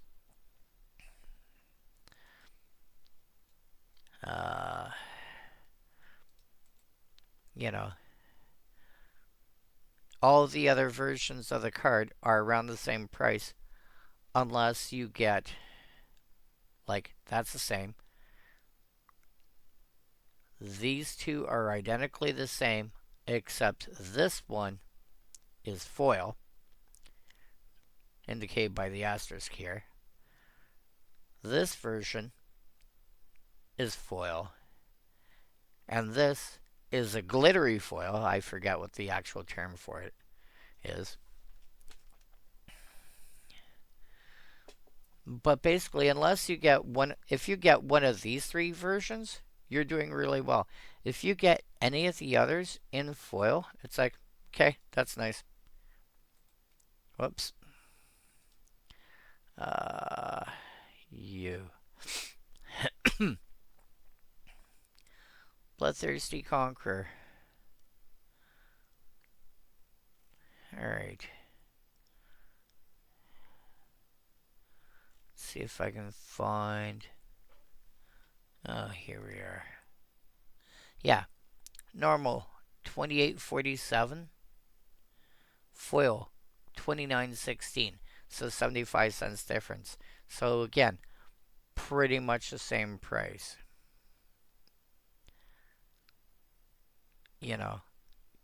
Getting... It used to be when there was only like, a couple differences. 1 or 2 variants, like 1 or 2 versions, and then foil or not.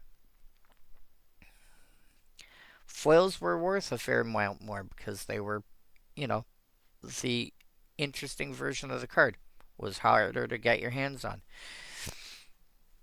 Now with like 6 different versions, it's like, well, unless you get the, the ultra rare version in foil, they're basically all around the same price.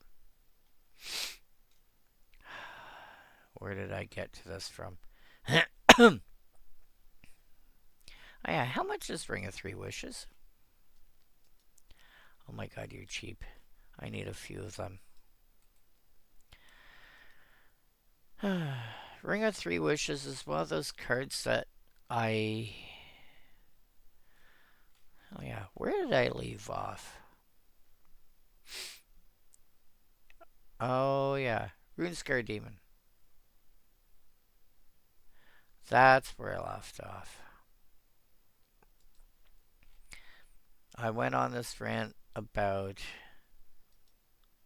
the fact that it's 38 cents now, and the Commander Masters, you know, fancy art is like $11. Oh, yeah. So yeah, basically, if you want your local gaming store to survive, don't be afraid to pay. Oh my god, I have to pay $1 for, you know, if you're, quote unquote lucky. Let's see if I can. Oh no, they were further down here.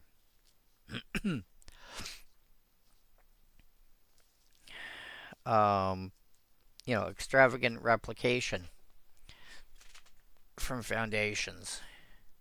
I paid $1 for it, and I am okay paying $1 for that card because, you know, new set, local game store. It's going to be worth $1 in my deck anyway. It's going to be worth it. 25 cents or 50 cents for commons and uncommons. If you figure $1 for a common, or sorry, $1 for a rare.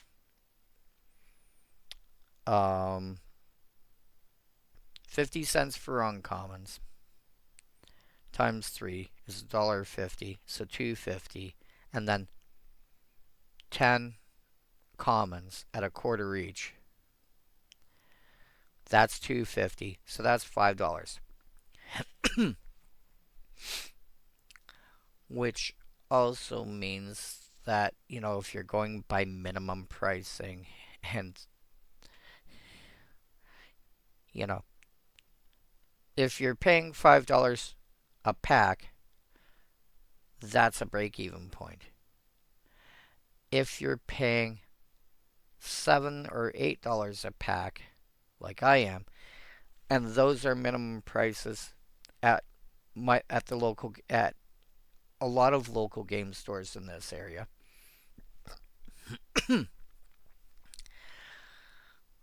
That's a loss of, up to $3 a pack. 36 packs, 36 packs in a box. 3 packs is $108 gone.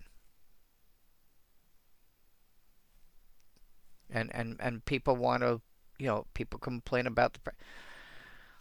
Literally, this is going to sound really dumb, but if Wizards did not make as many different variants per set as they do, there wouldn't be this problem. Local game stores, or, if they charge 50 cents for a common, 50 cents for a common and 50 cents for, basically 50 cents for anything that's lower than rare. Okay, then they can break even on cracking packs. Otherwise, they would rather just sell the individual packs and wait for people to trade the cards in. Anyway. Mumble, mumble, mumble, Jay Speller, and mumble, mumble. I did not get that far because I went on a ramble spree. Congratulations. I blame the government.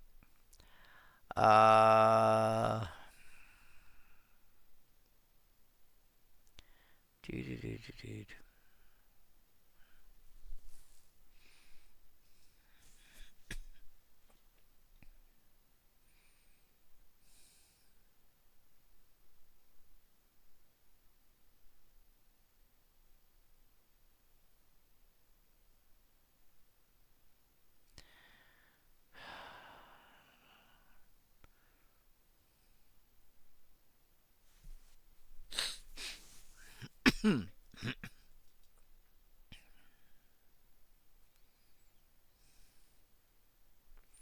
Beginning of combat on your turn. Make a elemental. Ah. I would like to run Planar Portal, but I think it's going to be way too slow. I think I'm going to go with Ring of 3 Wishes. And probably Temio's Journal, too.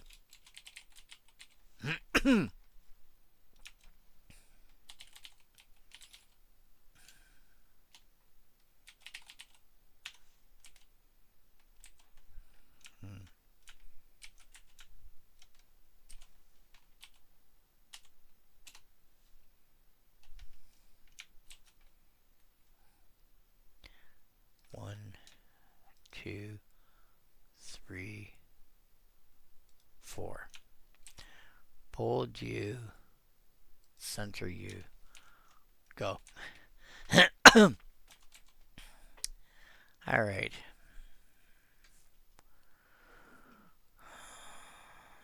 Now, I do need some kind of mass removal. How much is damnation right now?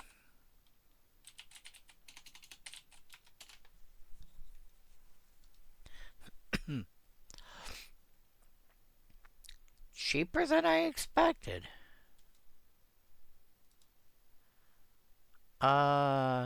Checklist. USD. Marmasters 3 is the cheapest one.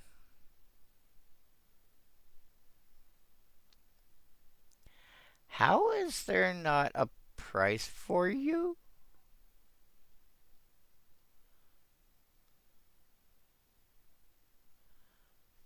Oh.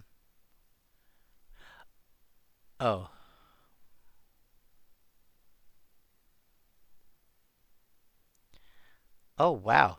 The player reward damnation is 36 and change. That's it.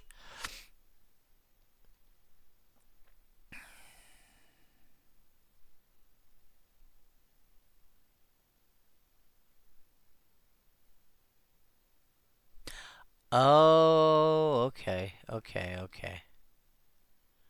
I get it, I get it. What are you?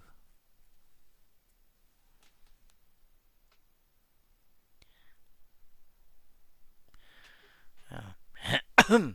Alright. So, yeah.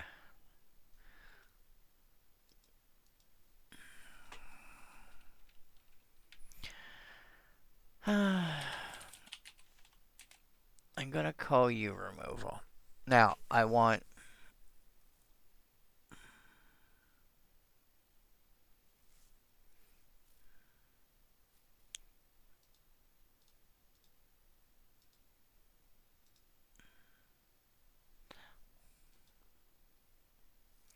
I think I want...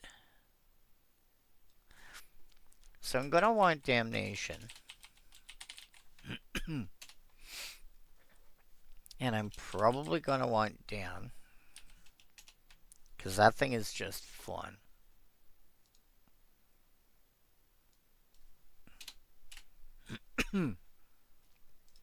This thing. Oh, I can't run you.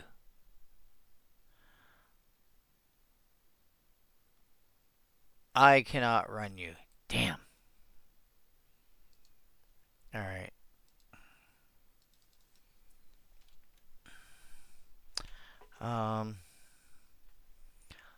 I can run...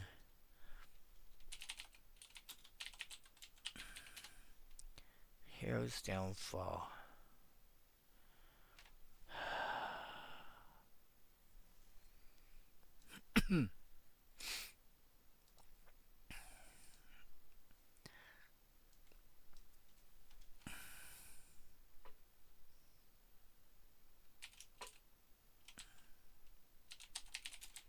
Destroy target. Oh. Or.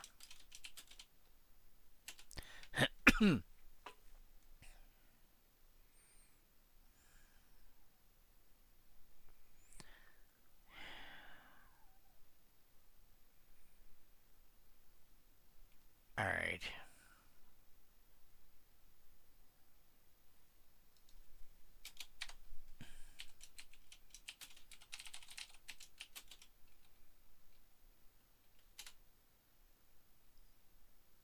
That should help.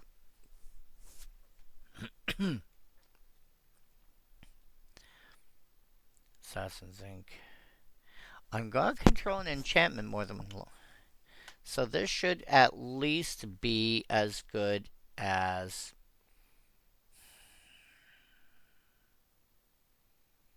This should at least be as good as... This should at least be Hero's Downfall. If not slightly better. Alright, sort by mana value.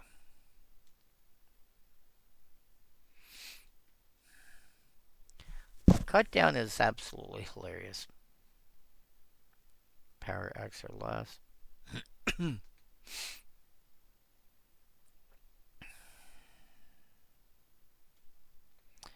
Ghastly Demise. Killing Glare. Wait. Oh, you are the exact same card except Gang Up has exist. Oh, that's funny.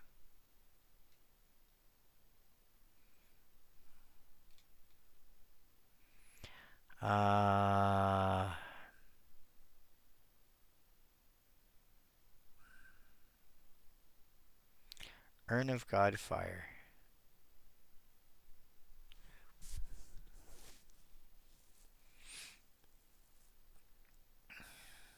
Urn of Godfire is hilarious. Not a card I'm looking for, but it's hilarious. Bitter Triumph, I think I want in this deck. Yes, I want Bitter Triumph.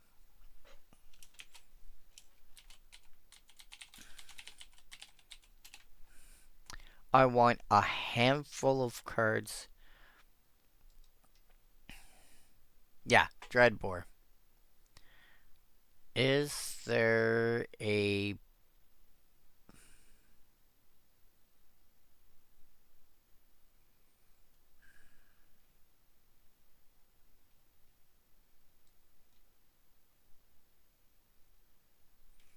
I know I'm gonna want Bedevil.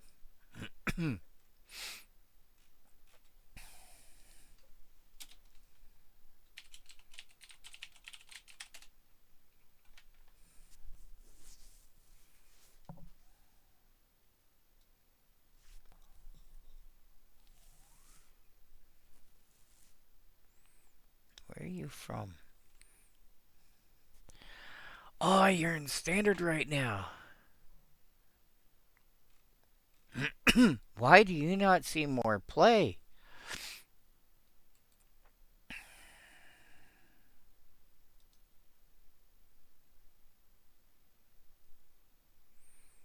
Alright, Dreadbore.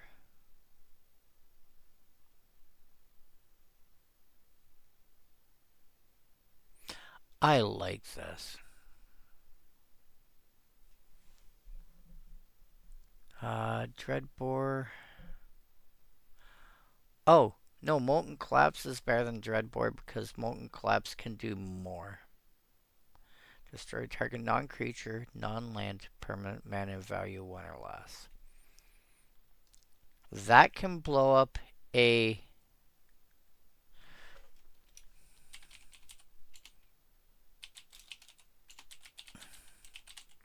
That can blow up a cheap enchantment. It's not easy, but it can do it.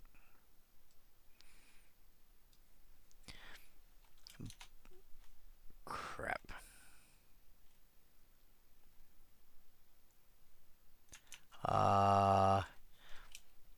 Bedevil.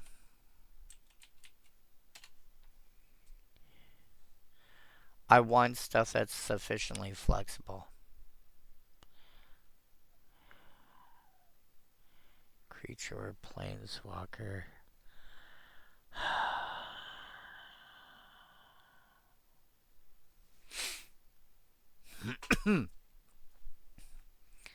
No. Murderous Rider.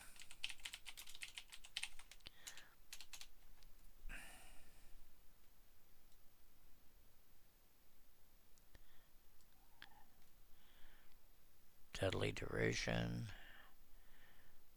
Deadly Plot.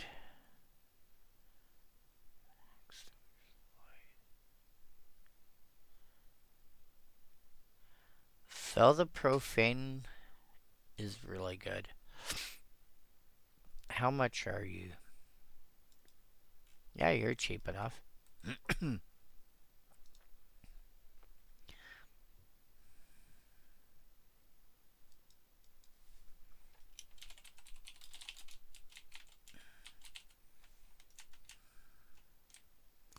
uh,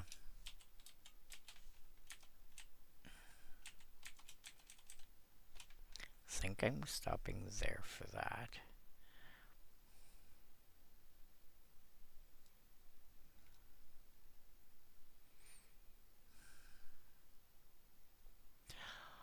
Oh, okay. No, I don't have enough creatures for that.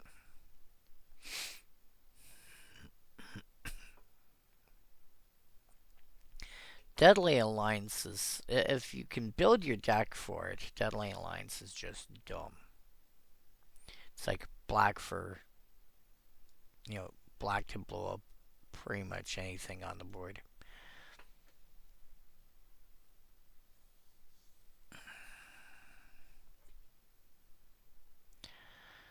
No. I mean, I could.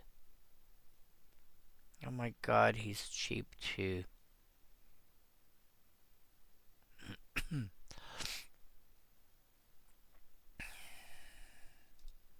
Sort by checklist. Sort by USD.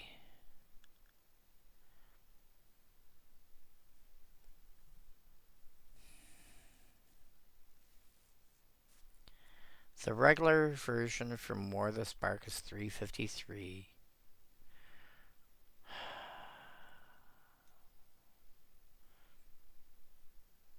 Just why?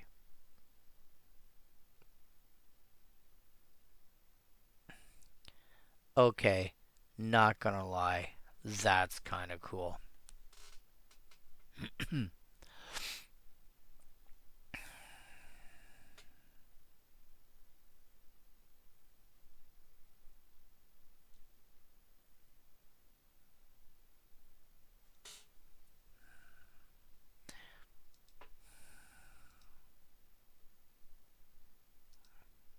But considering you can be picked up for under $4, oh, it's kind of tempting.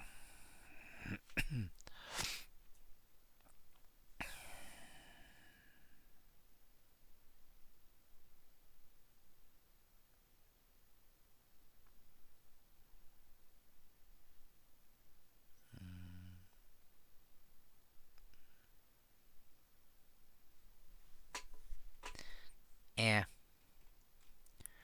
Alright.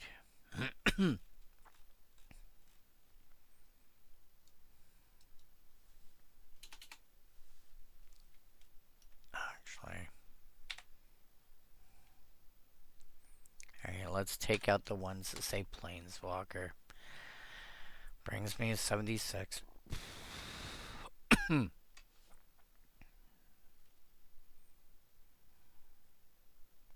Oh, Feed the Swarm has to go in. Wait, what's the new one?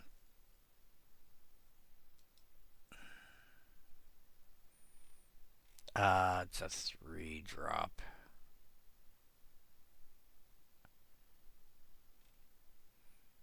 Withering Torment.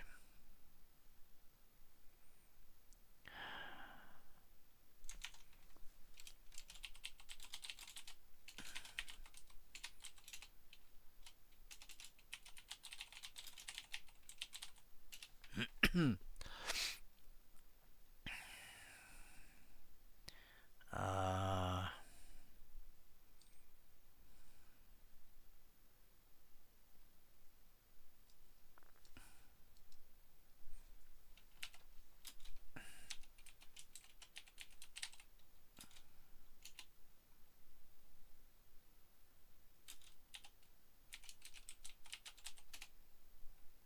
there.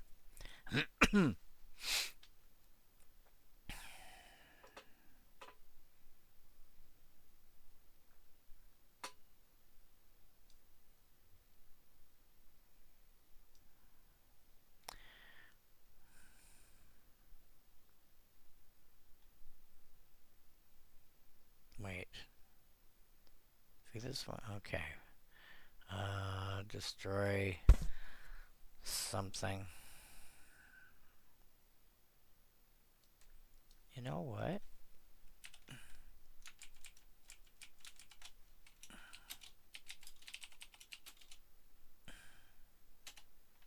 There.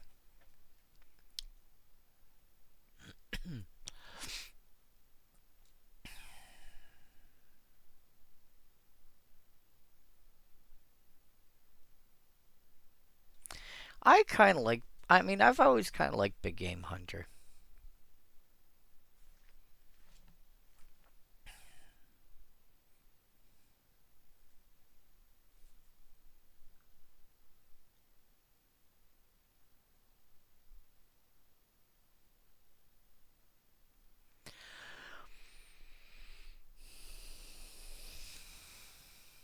Oh yeah.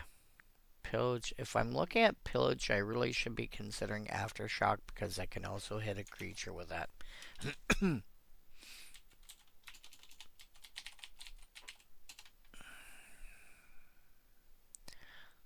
um,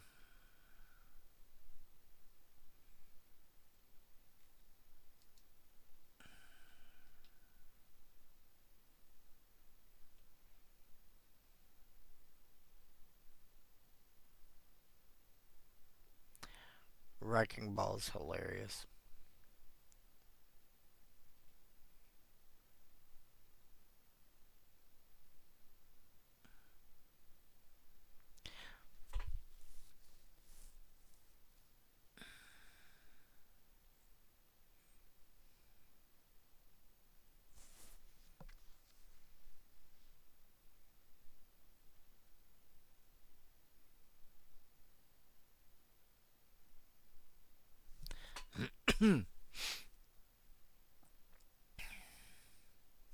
Do I play Deep Fried Elemental?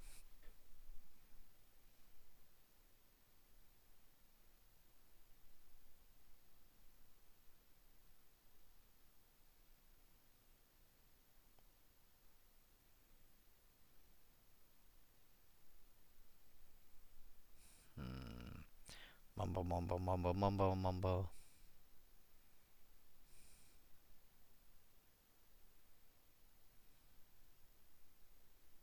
Yeah. Yeah.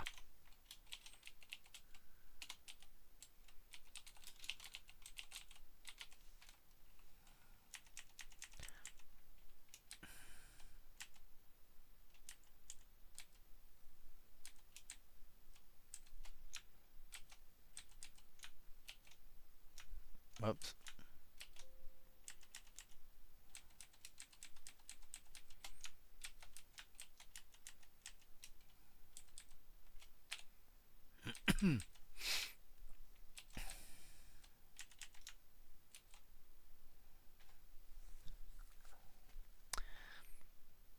Let's see what we got up here.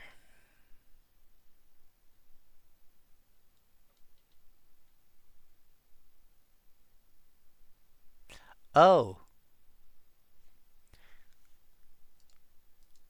I think I'm going to add.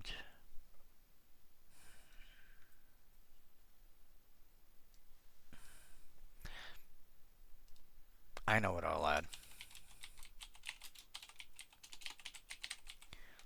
I'll add one counter spell. It's Tybalt's Trickery.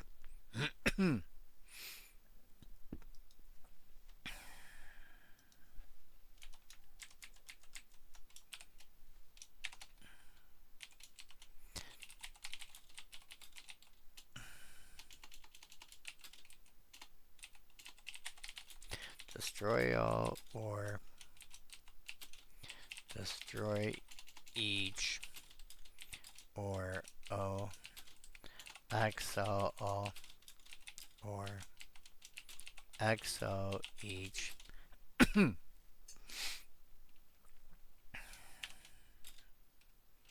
then creature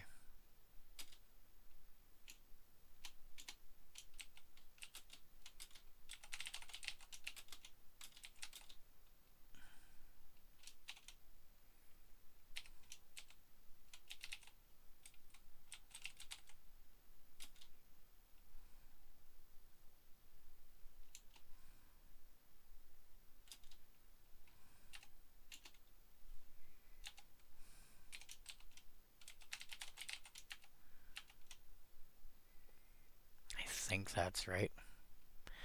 Because I don't want to say non-creature.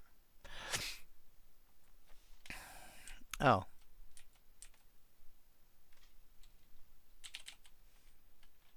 Well, I just say non-creature then.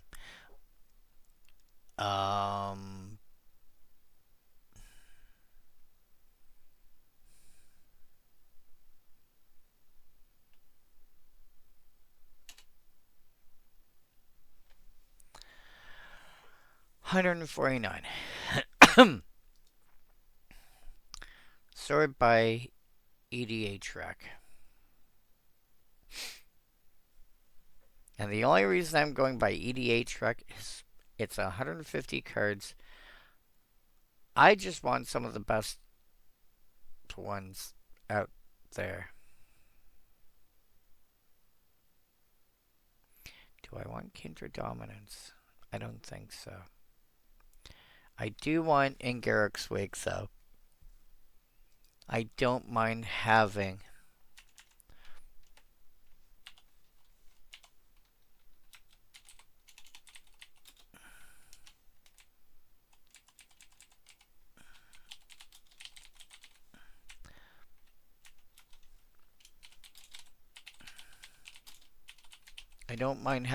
one or two that are on the higher mana side.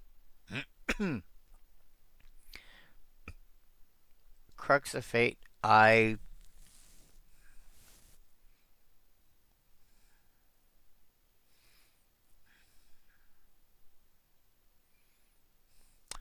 Money. Oh. Oh no, that's dumb. What set are you from?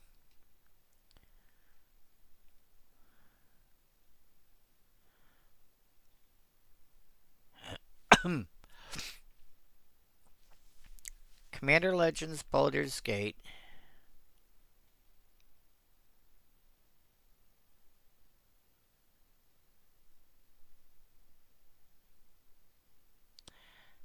Lost Caverns of Ixalan. And Beholder's Petrification Ray, which is hilarious. I want that.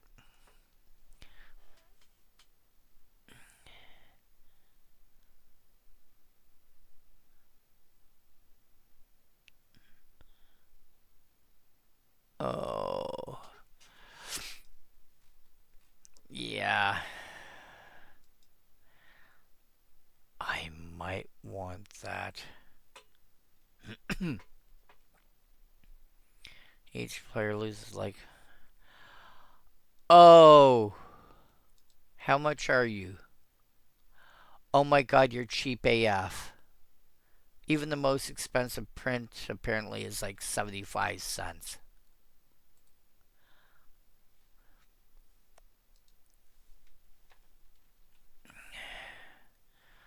Is there anything that blows up more stuff than just creatures?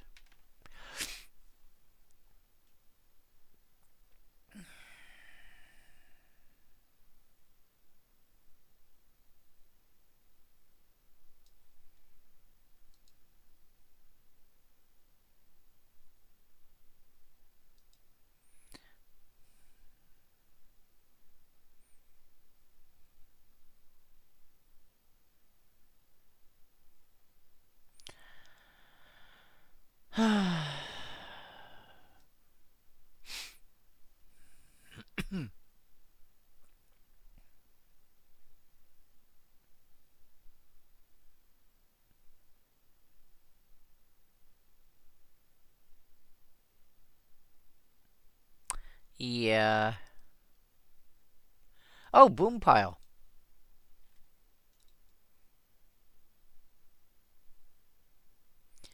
Which is like, wow. Alright. I'm gonna give it a try. Goddamn you, Richard. Alright. Mass removal. I think I'm going to go. You know what? I think spot removal can be orange. No. Yeah, that's a light orange. That's distinguishable enough. And mass removal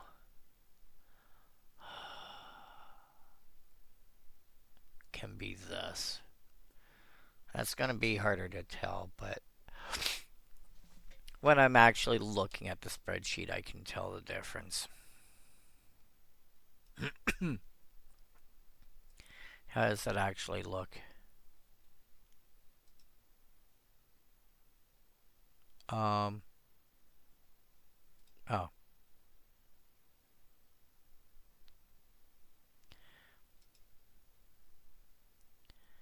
Oh yeah. Yeah, that's distinguishable. Not just on my spreadsheet, but I'm checking the stream as well. That we can tell the difference between. That looks good. All right.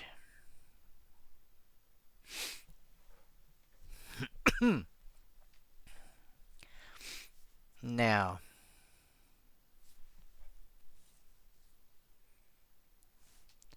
what if I go back to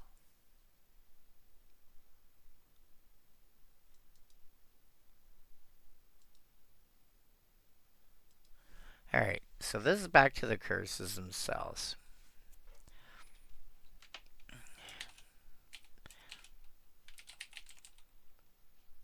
Chroma or O colon devotion. Whoops. Or for each.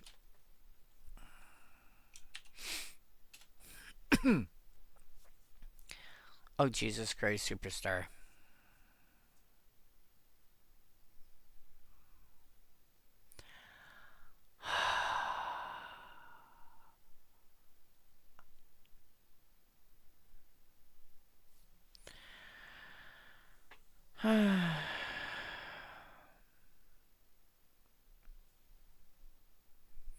I don't know how I want to trim that.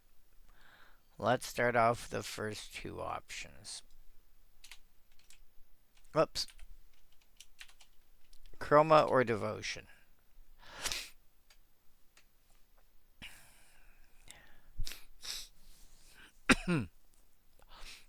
Okay. Calliope, beloved of the sea, creatures and enchantments I control have basically ward 1.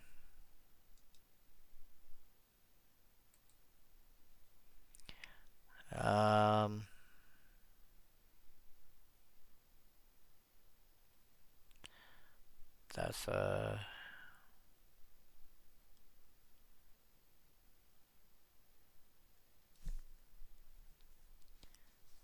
What do you say you do? Oh. Enters shrink a creature till end of turn.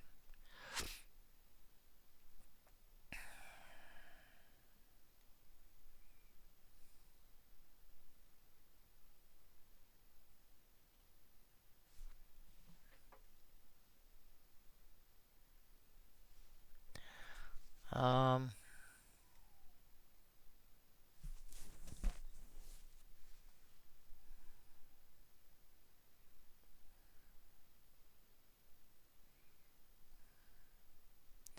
See, here's the problem.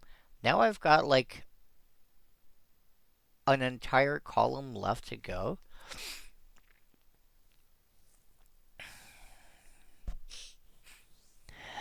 And I don't have a specific idea of what I want to put into it.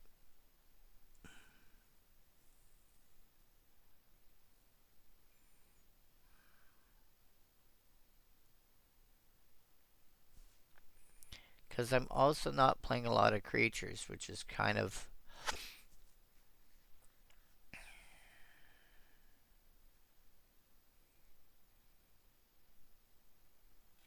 Yeah, I don't really see a lot that interests me apart from...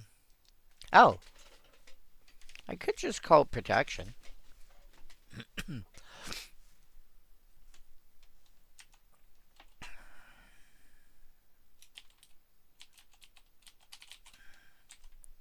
Yeah, because I need to dig out enchantments. I need to dig out a lot of them.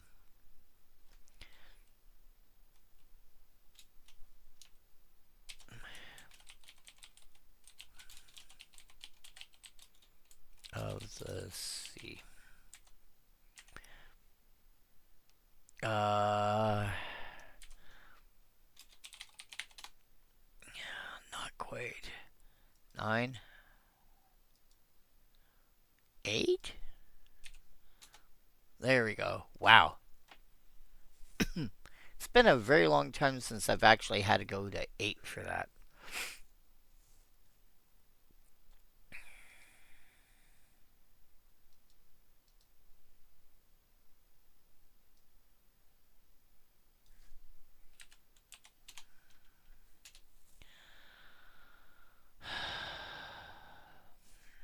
Give me a sec here.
That's a cool print.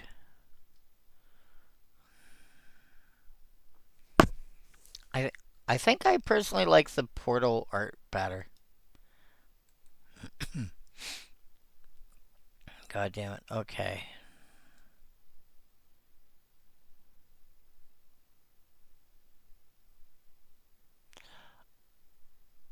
Oh. Oh.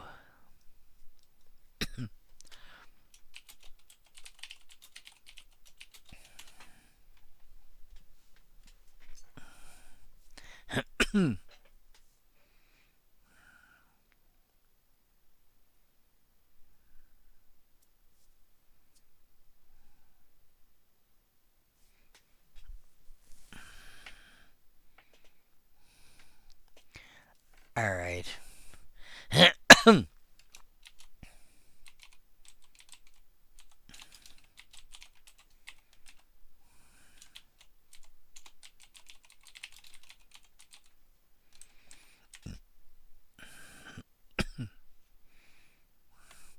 Ah, no.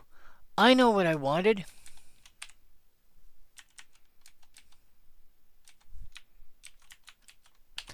I know what I wanted to do.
Oh, barely enough room on that.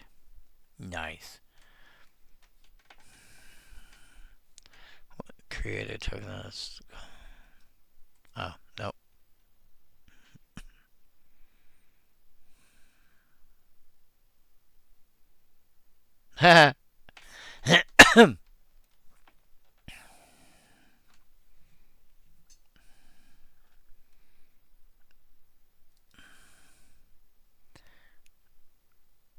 um,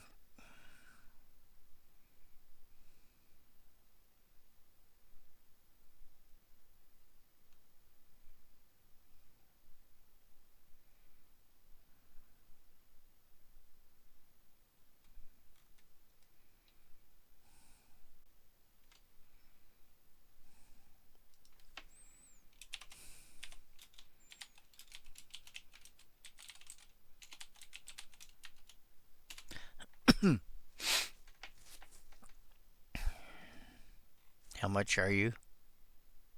Dollar rare. Okay.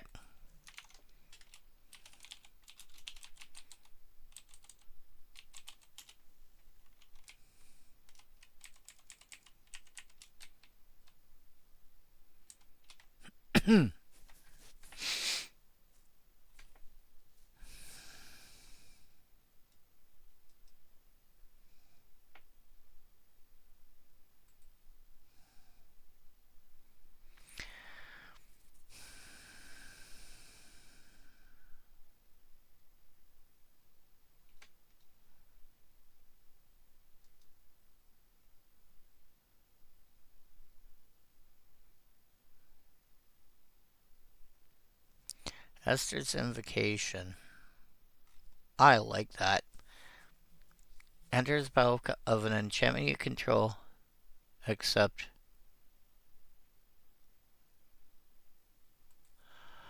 Oh, oh yes. Oops.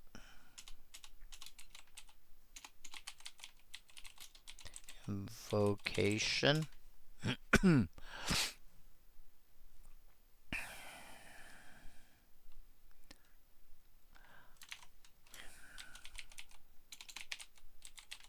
Mirror Maid. I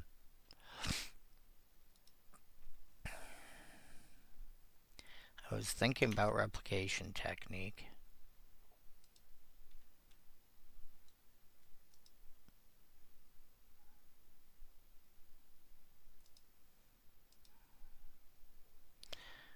If you do put a token of this. Oh.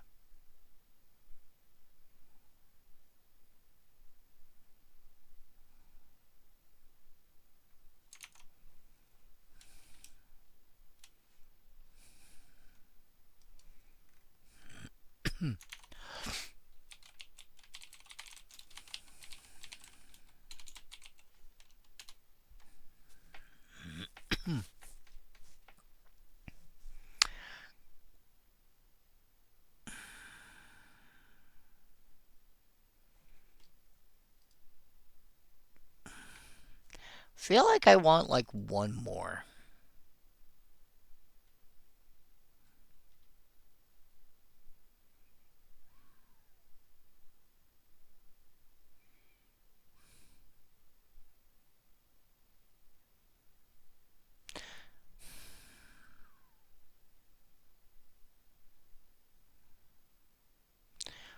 The problem with Court of Vantress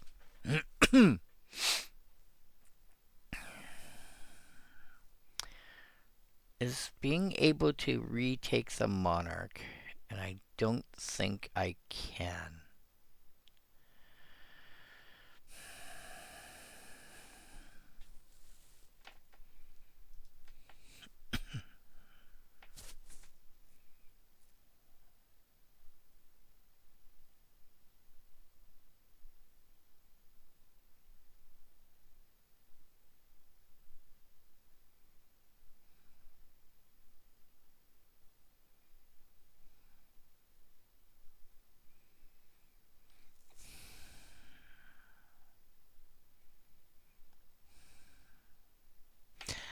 Alright, I will try Sakashima's. Well, how much are you?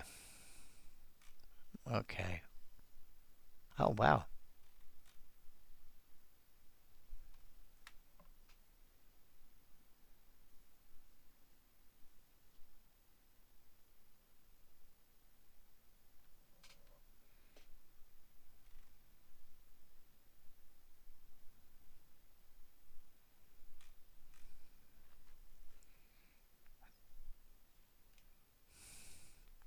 This looks so weird here.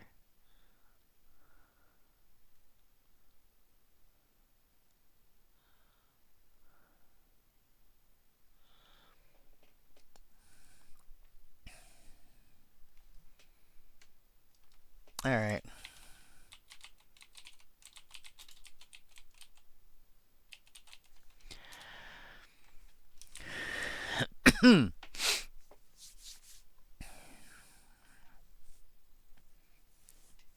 You guys are going to be actual blue.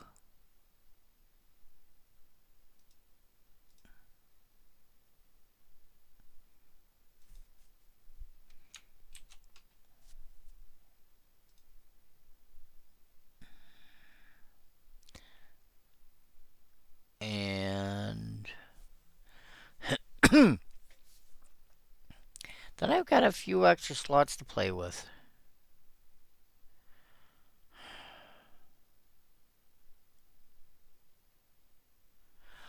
Bounce.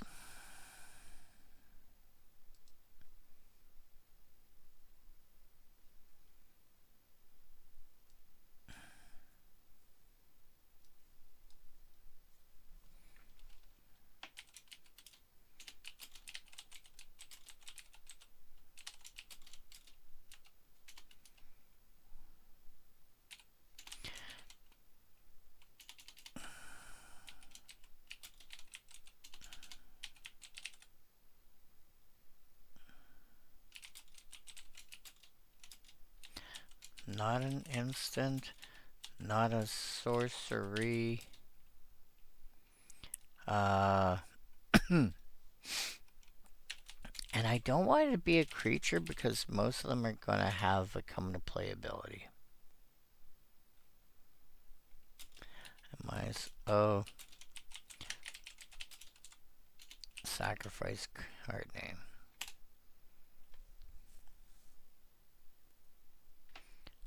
Huh.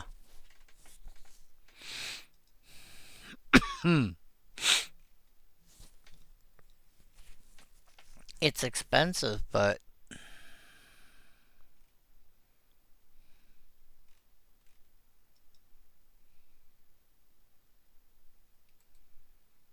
equilibrium whenever you play a creature spell.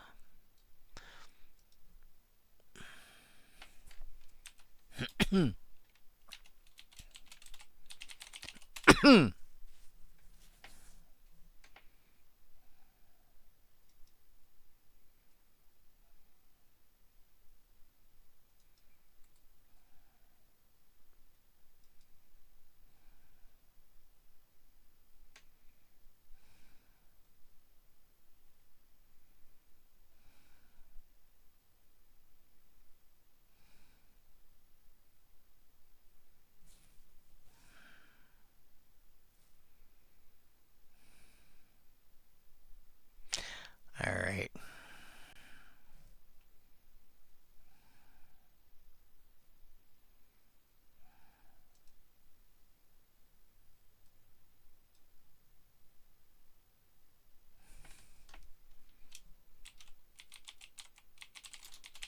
Dispersing orb.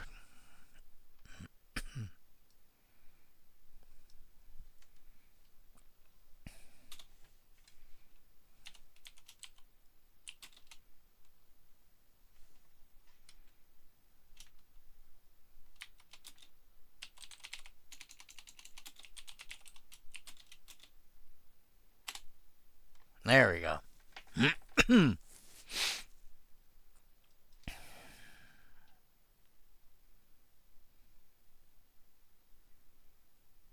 Oh!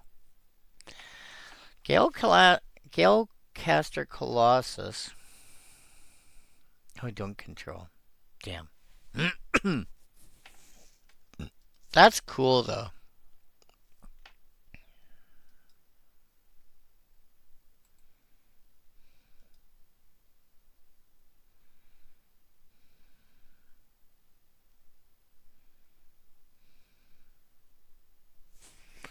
Keeper of the Nine Gales. I'm not gonna have enough burbs.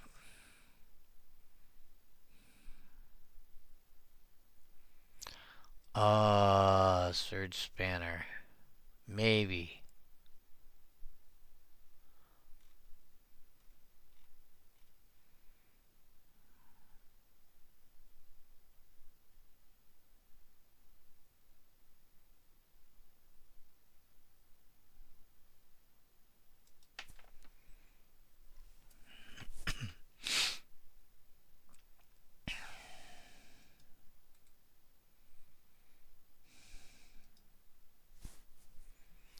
Ooh, Temporal Adept.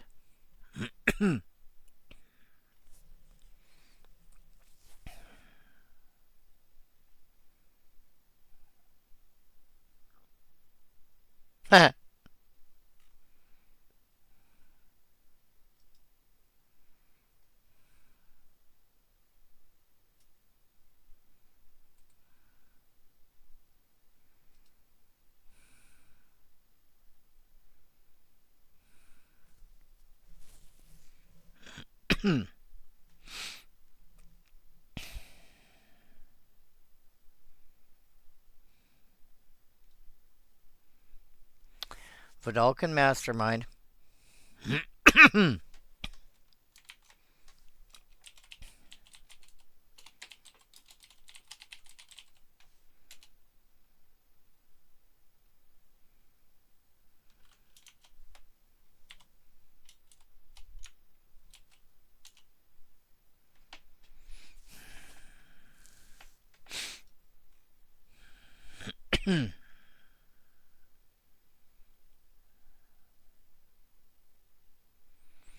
Temporal Adept is kind of tempting.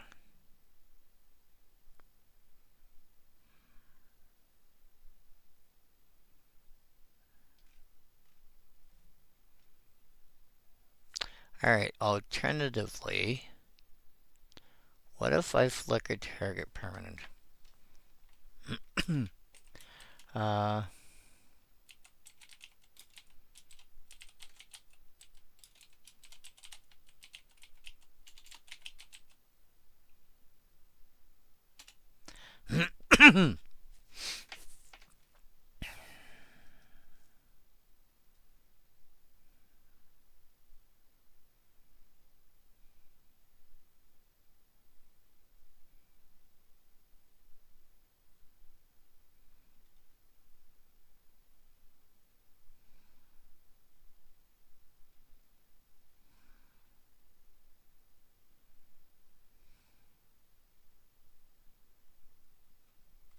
really?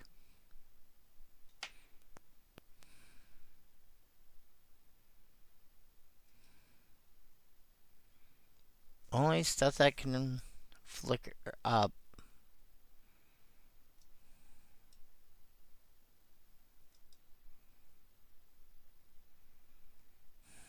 That's sad.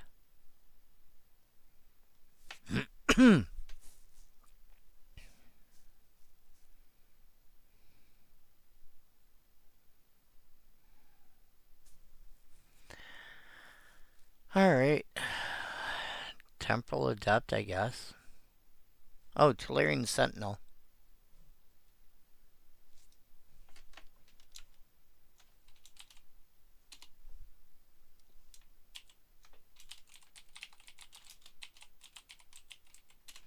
And then...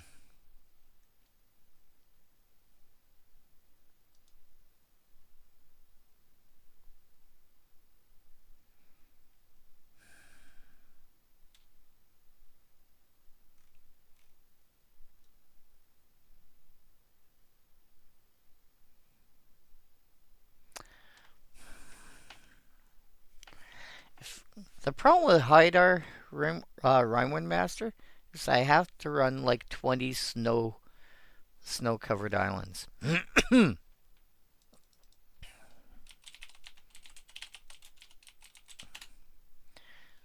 And the problem with that is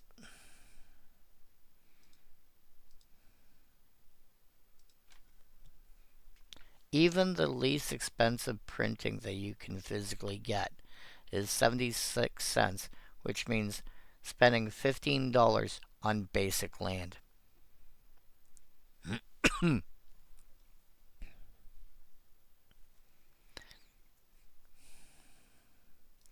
I don't want to do that.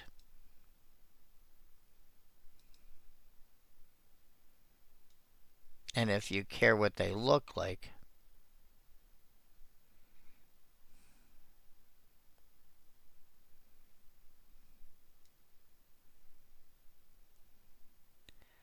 like I like that one. I like, yeah, Cold Snap, forget Mystery Booster. That Secret Lair Drop one is really nice. Meh. That one is pretty, but that's also $20 each. And nearly 50 if you want in foil.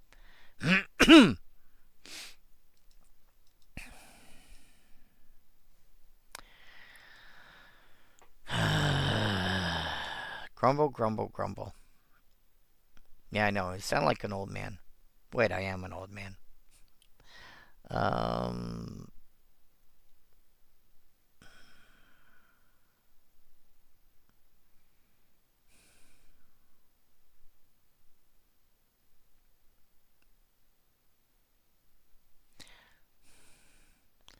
Think I'm gonna have to go search spanner.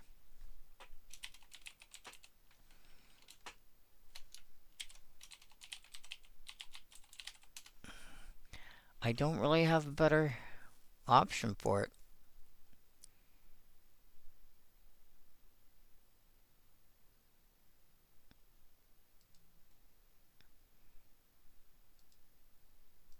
No, I'm gonna call you narrow.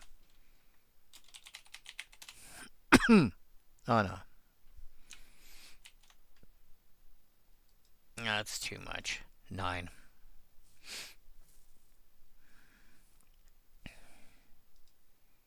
And same with you. 9.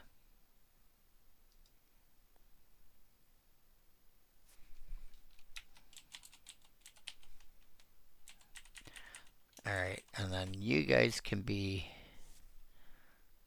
You know what? Let's go with...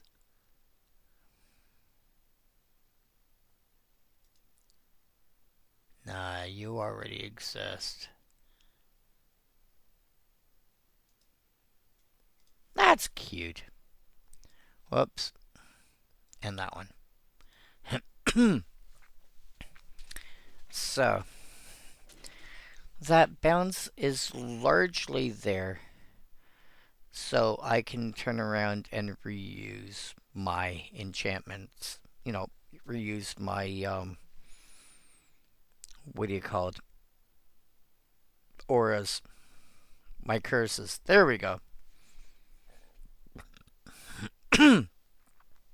But now I'm down to the mana base.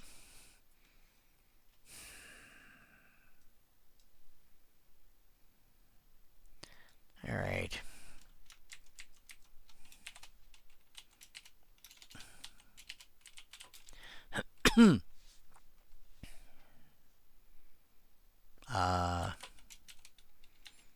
This is gonna look weird. Stuff that's lands that have a mana value greater than 0. Wait, what? Stuff that's lands that have a mana value greater than 0. Yep.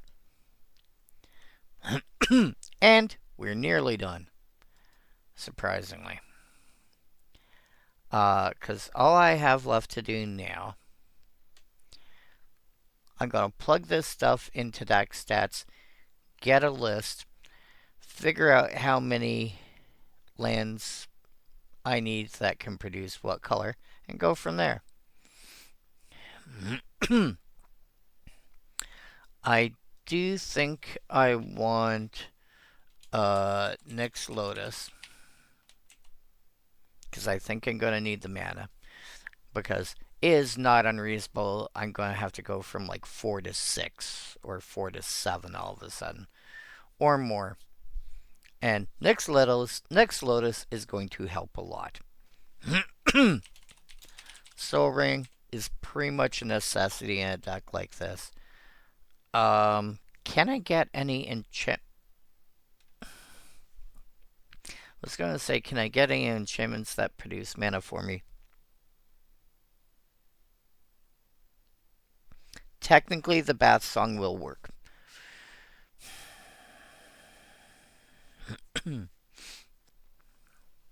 What do I want?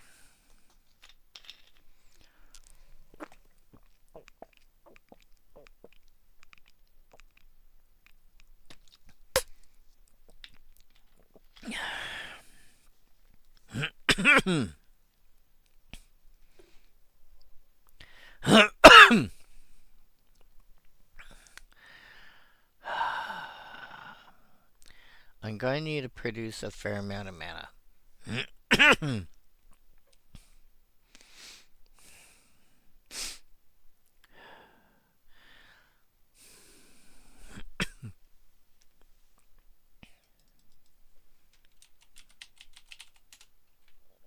Nope.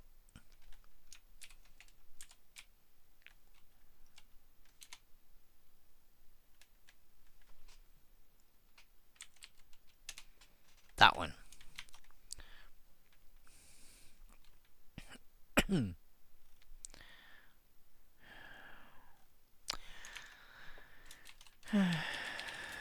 Whoops.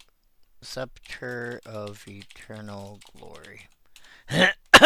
For a deck like this, where I need to produce a bunch of mana at once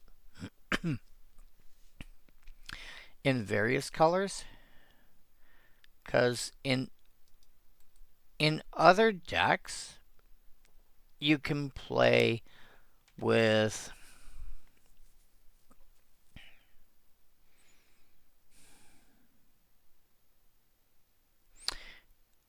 if you're playing mono black, you can play your Cabal Coffers effects.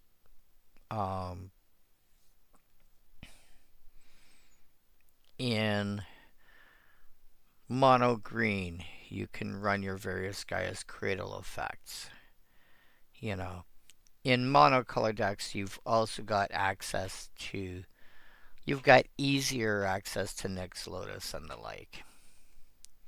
In a deck like this that's running 3 colors, you don't necessarily have easy access to one or, to one thing or another to help you efficiently jump up the chain.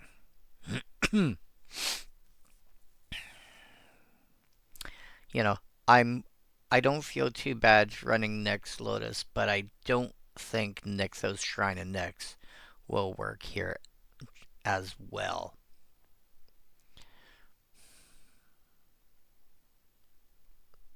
So,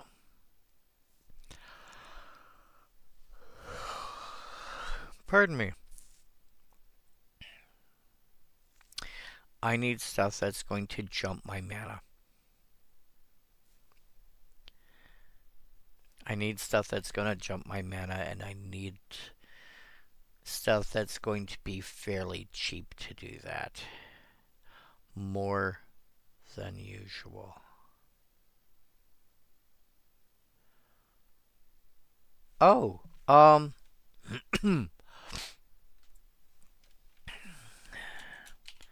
type equal artifact.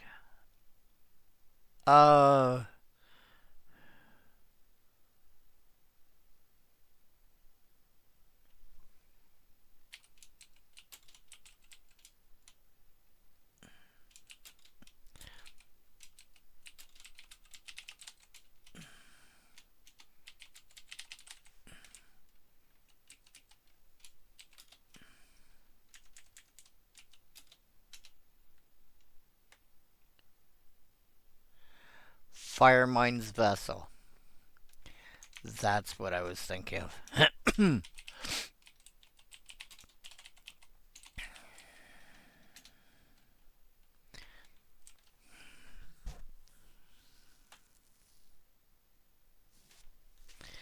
that's gonna do what I'm looking for. Okay. Now, I also want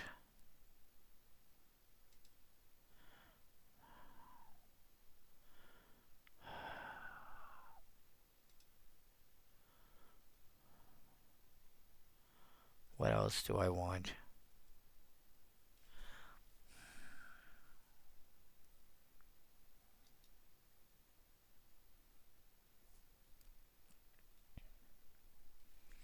All right. Are you still around? ManaBaseCrafter.com.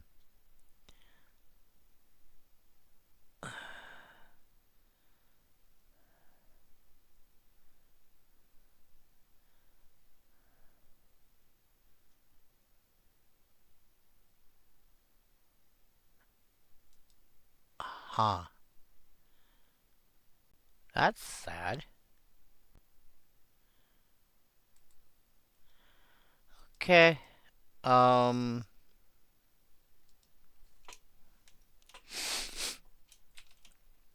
Oh. Um.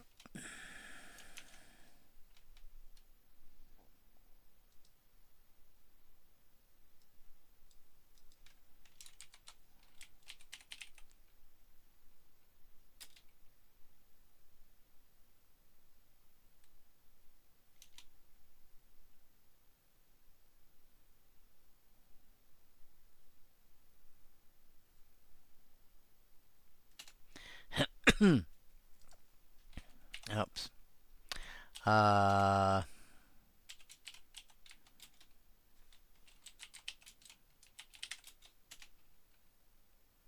Okay.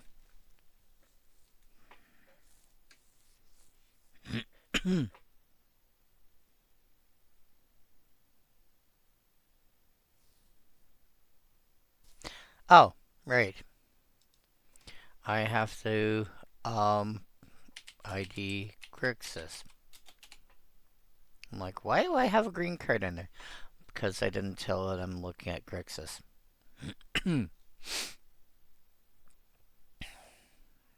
Wait.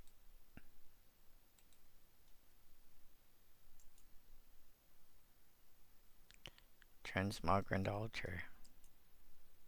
Oh, there it is.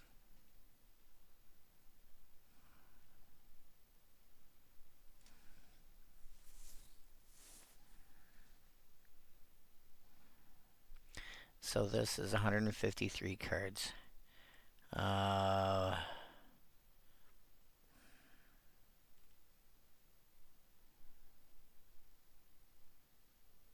Arcane Signet. I am dumb. And probably... Grumble, grumble, grumble. Um...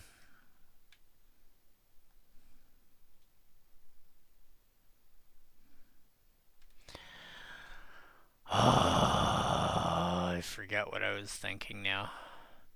Want mana...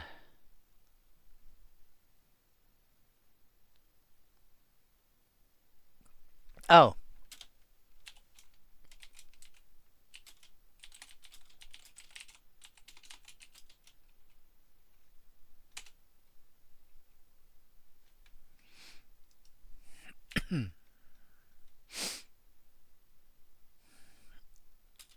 uh...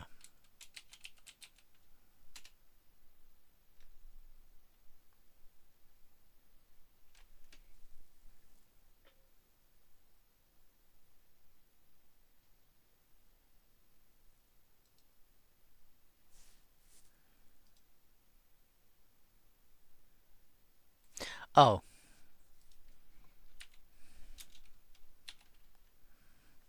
No.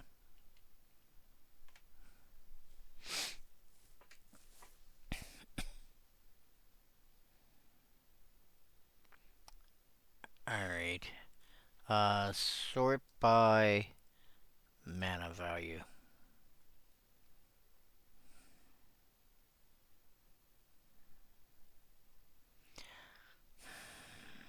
How much is the tantalite anyway? Oh, reasonable.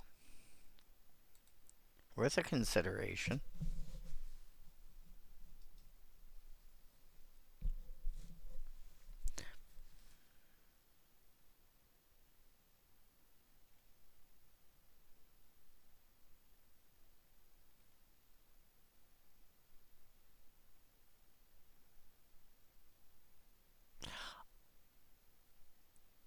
Activate only if there's 3 more. Okay. Yep. I'm happy with that. Oh. Wait. I need spring leaf drum.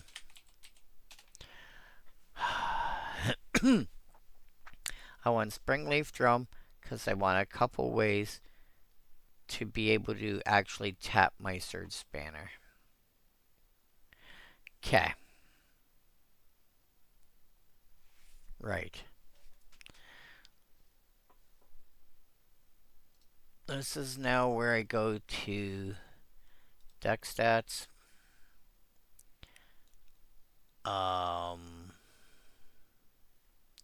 Deck builder. Start deck building. I'm just going to call this a card list. I'm not going to make it public right now, just yet. Hit OK.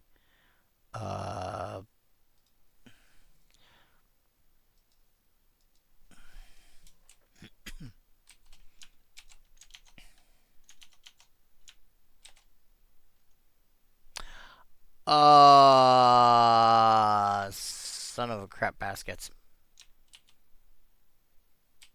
Before I do that,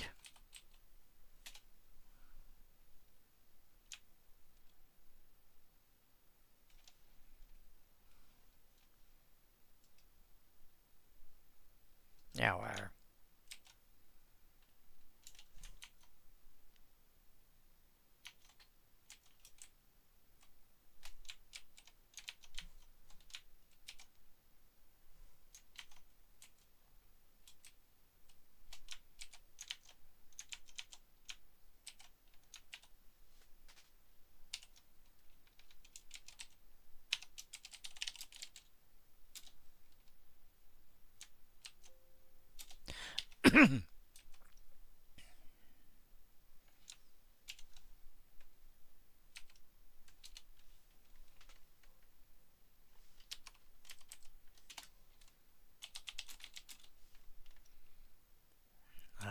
Curse of, I think was the Pierce turret.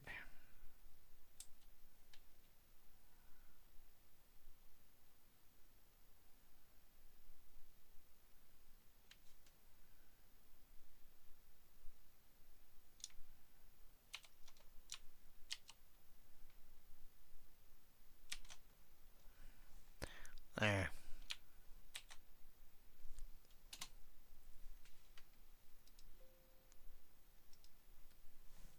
Okay.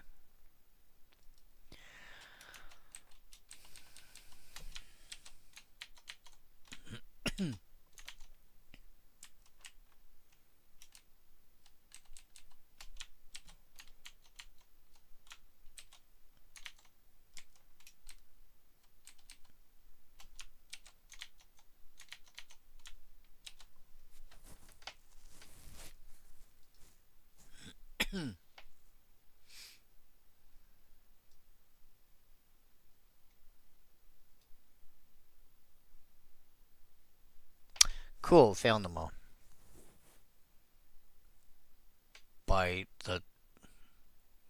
Well, maybe, maybe not.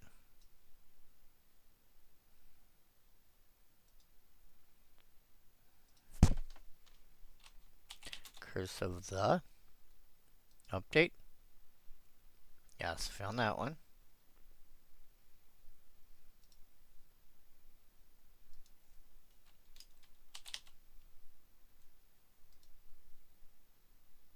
Yep, found that one. Molten Enchantment? What were you?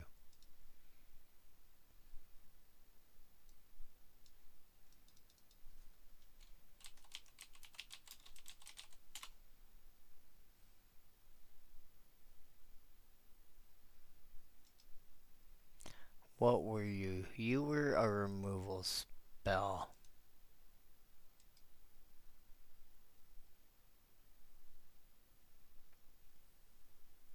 Oh.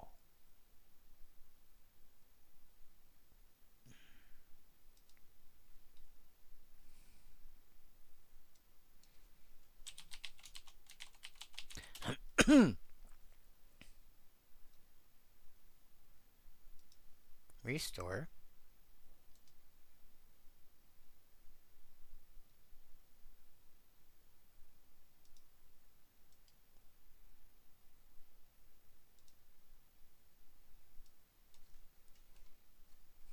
Oh, right. No.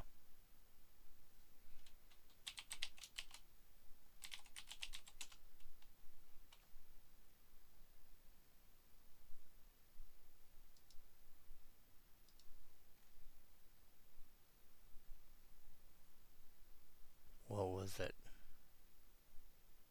Oh, Molten Collapse.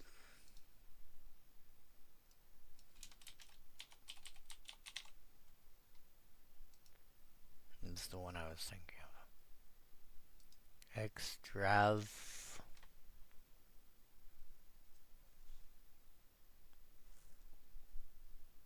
ANT.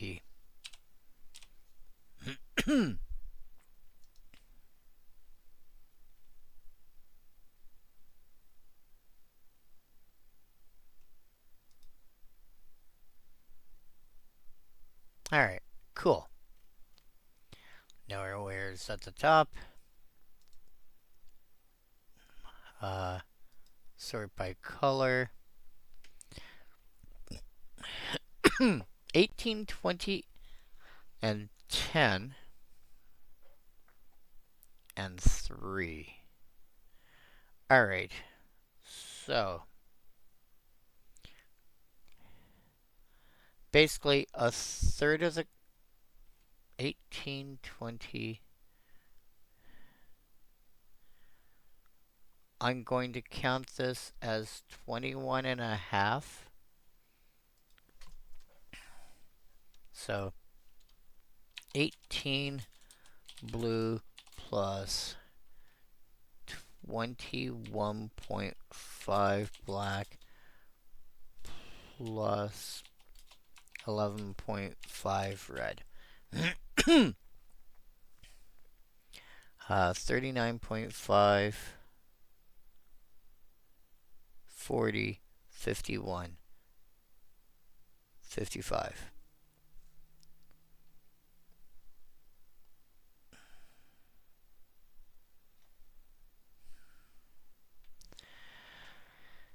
Okay, so,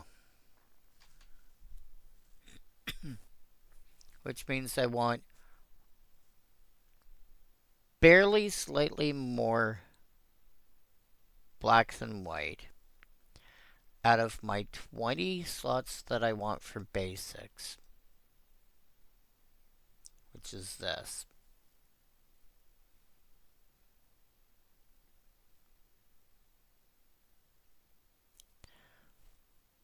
I want very roughly 2 to 2 to 1, I think. Let's pull up a calculator. So this is out of 55. 18 out of 55 times 20. So 6.5. 21.5 out of 55 times 20. 7.8. So basically 8 out of 55 times 20. 4. So 8. I think I'm going to call it 19. I'm okay with 19. I think I'm going to go 7, 8, and 4.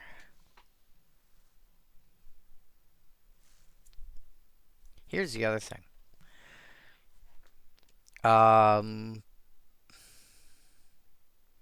If I've got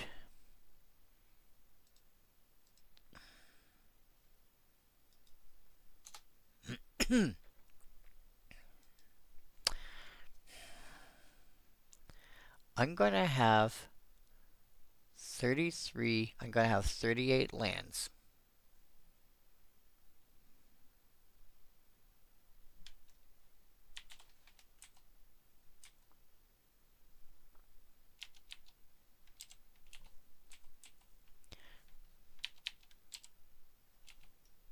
All right. Equals.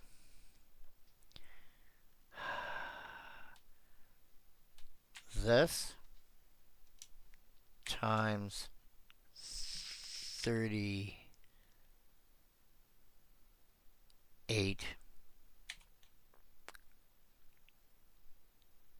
divided by 55.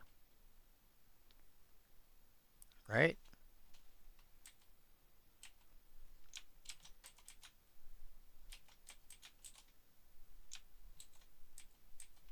And then equals this plus this plus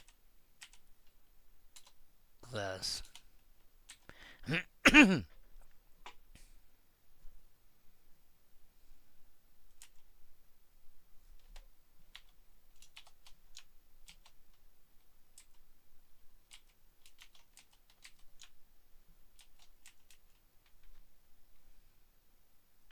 Oh, no, not out of 55.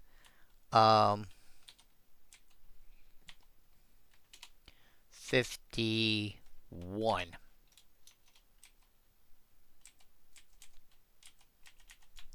Copy, paste, paste.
All right.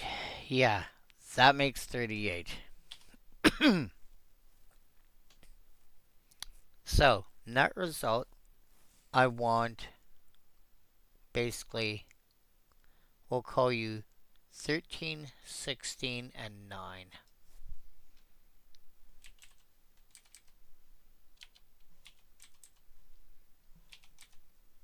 Okay. So,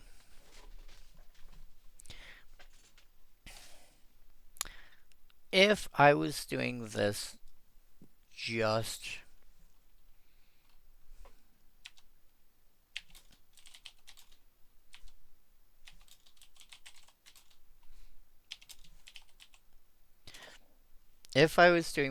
just with monocolored sources, this is what I'd be looking at.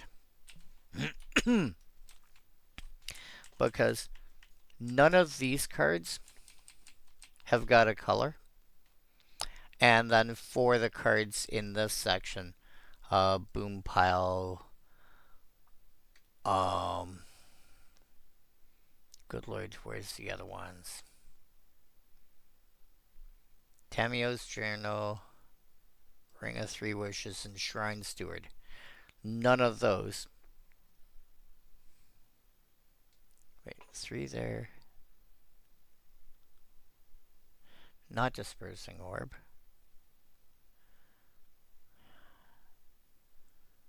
3 there. Oh, and boom pile. Also, you should be molten collapse.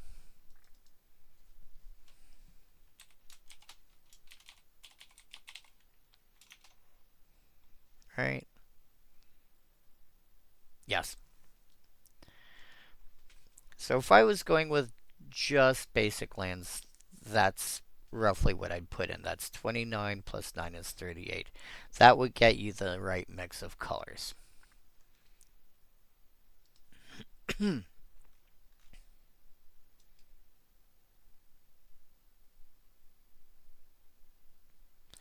Alright. Now,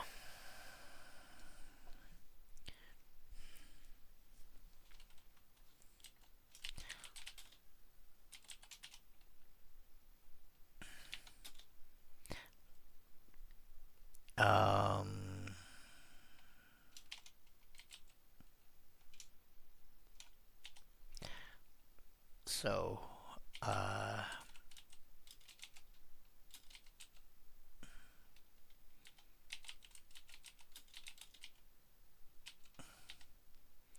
is it Rakdos Demir or ID equal Grixis? I'm going to start off with all the cards that have a 2-colored. Actually, let's start off with the 3-colored ones.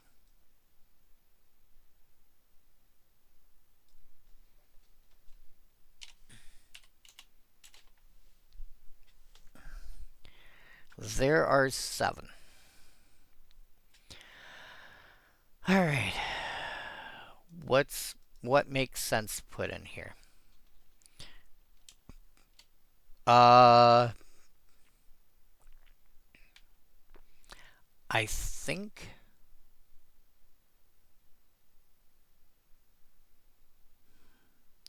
the Catacombs I'm okay with, the Necropolis I'm okay with, Xander Lounge I'm okay with.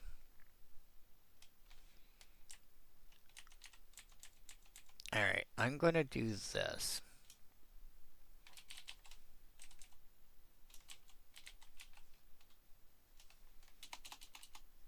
Oops.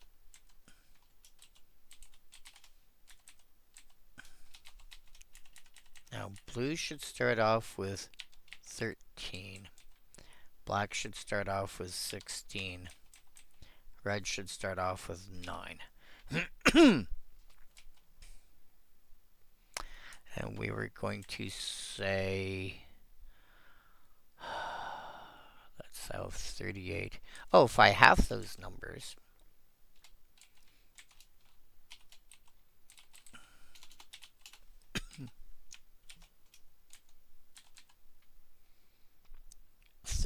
half of 38 is 19.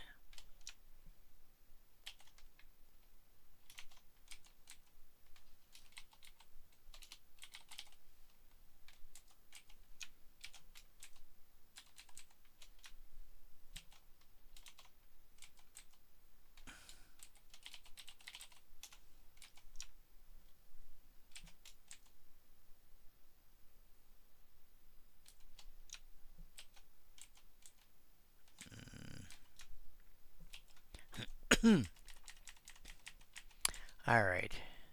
So take out 6 out of here, that makes this 7. Take 8, that makes 8. And then take 5 from here, that makes 4. Now, for every dual land that I put in, I have to take half from each one. For every tri-land that I put in, I have to take out 0.3 from each one. Which means... let's put in 3 tri-lands. Croesus Catacombs, Crumbling Necropolis, and because this only filters mana, I mean, you can run that, but Xander's Lounge is just those seem to be the 3 best options. Crumbling Necropolis and Xander's Lounge. And that gives me one off of each. You are a 6 and you are now a 7. 3 tri-lands. I can add 3 more tri-lands.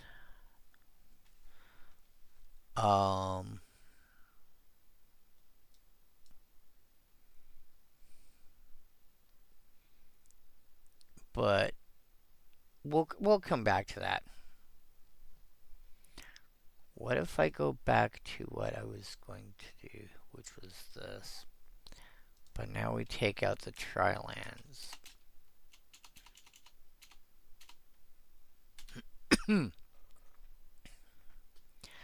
Oh yeah, and because I hate them,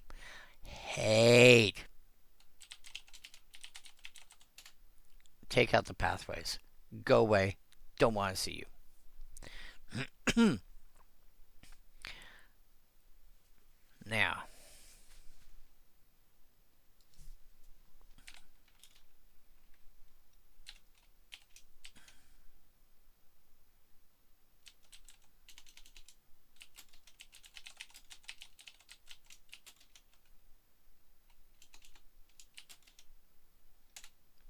let's take out the ones that say they entered tapped.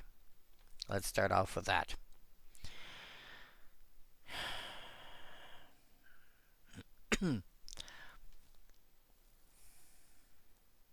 Actually, yeah.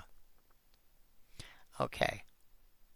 Now, if I want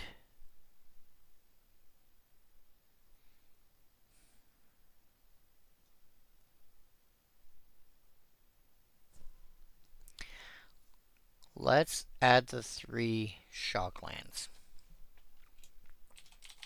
which is Watery Grave, Blood Crypt, and red blue. What is it?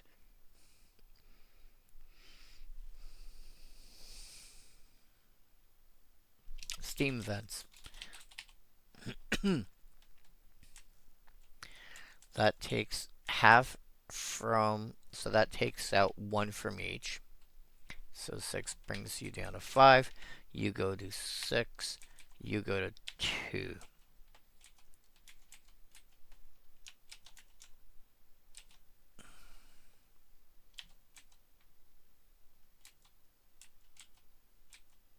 Huh?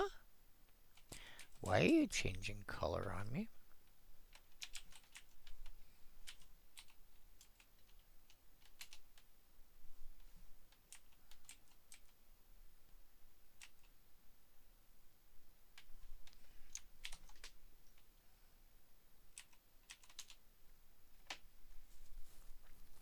Oh.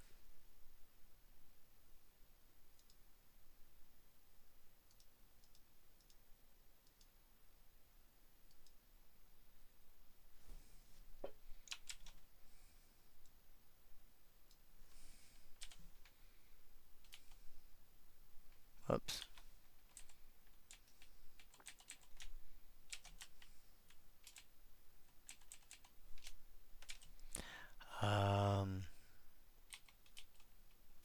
There we go. No idea where that came from, but it came from somewhere. Anyway.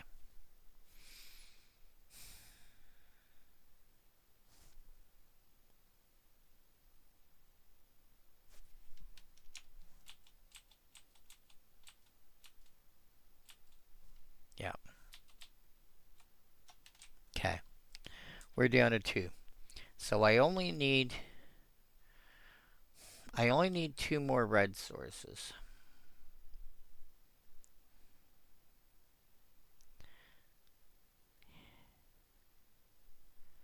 I could make 1 a red. No. Alright. was going to say I could make one a red-blue source, one a red-black source. But I want some of them to be... Alright, you know what? Just for lulz. 79. I do get manlands in this color scheme. Oh, I get the cycling lands too.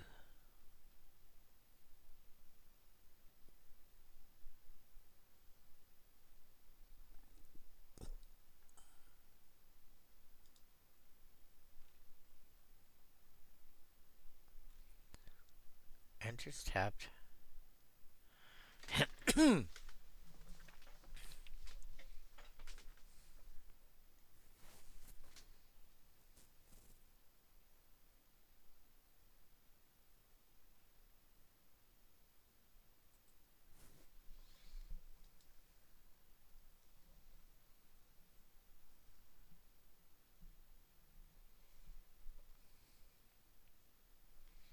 Damn it.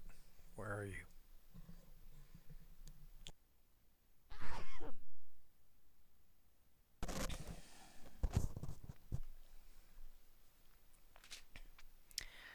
Alright. There are 79 cards.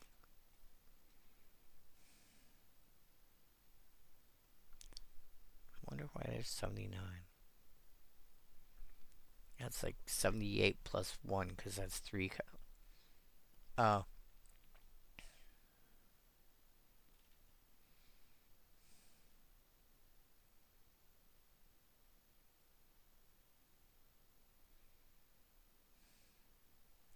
Unless you control 2 or more.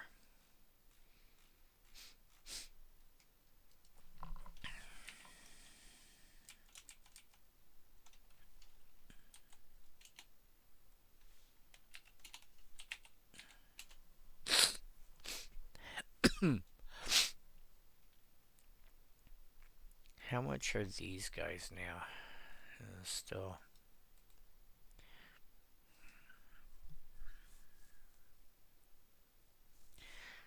Shipwreck Marsh. Thing is, Sunken Hollow, etc. have the basic land types and only care about you having basics, not what kind they are.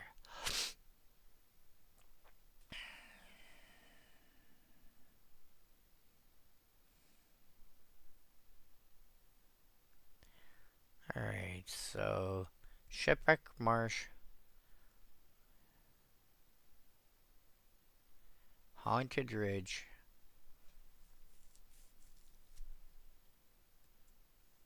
two or more other, and Storm Carved Coast.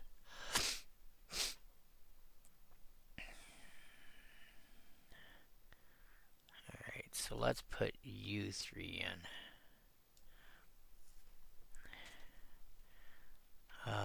Shipwreck Marsh, Haunted Ridge, Storm Carved Coast. Now what? I'm gonna take you and I'm gonna put you over here.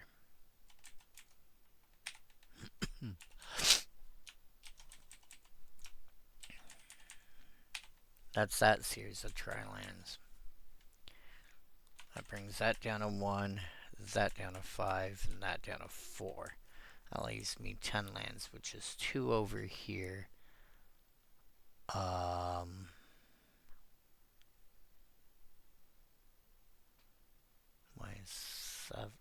Yeah, 7, 8, 9, and 10. Alright. Now, the rest of the dual lands that I want are going to be black-blue, I think.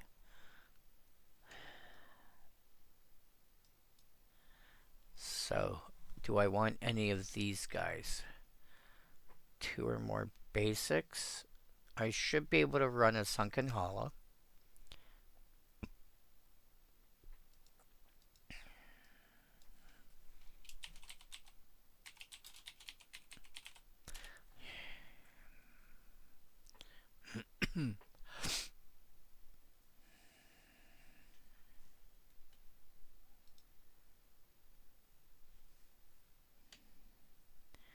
Maybe a creeping tar pit. Demir Aqueduct is always good.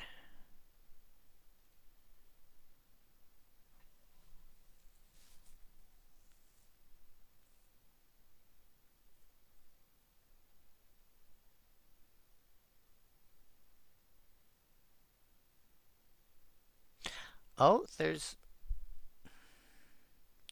Temple of Deceit versus Underwater Sewers.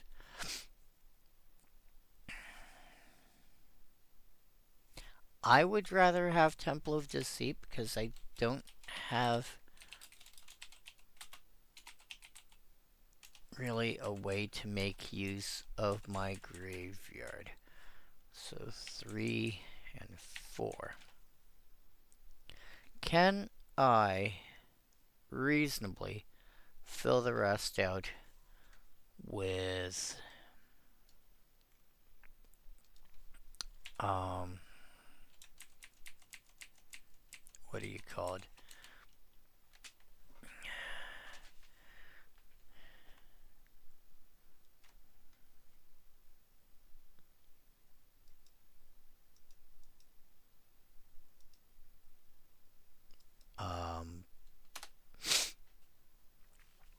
Double face cards.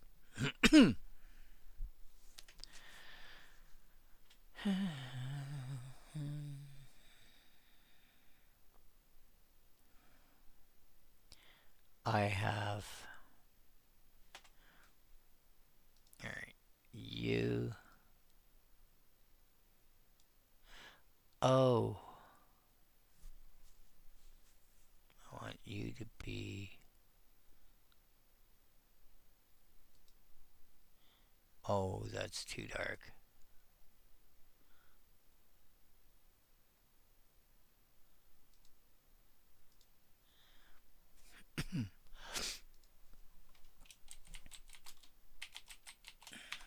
Mana rocks. Alright, first things first. Are there any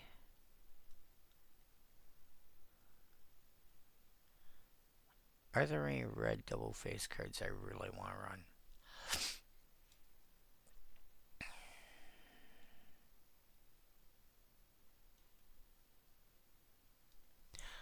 Right. Minus O transform.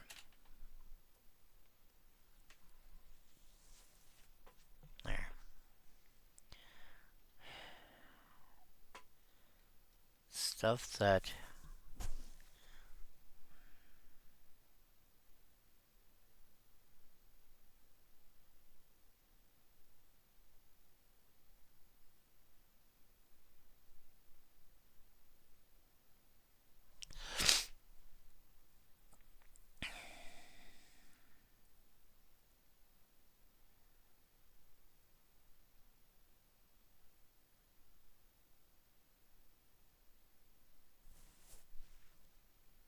alright.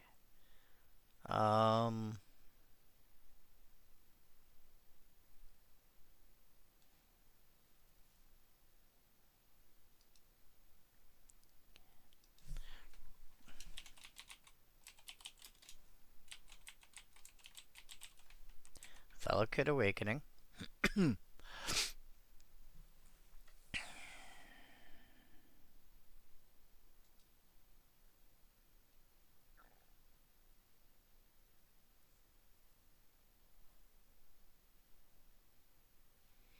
I know I saw Fell the Profane.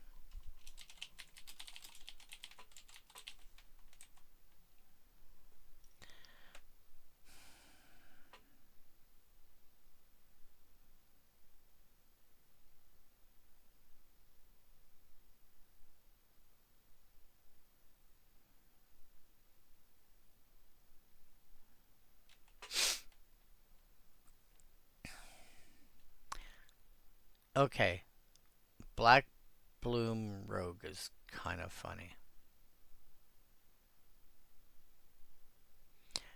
But I don't think that's what I'm looking for. I will, however, take a Boggart Trawler. Red I can now knock down. Whoops. Red I can now knock down to 0. I now have 2 black cards. I thought I fixed that.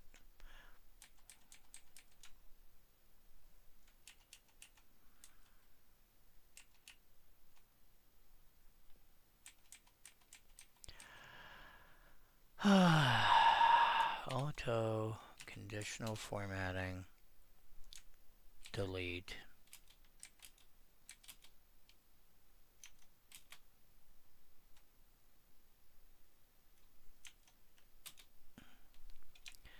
Copy that.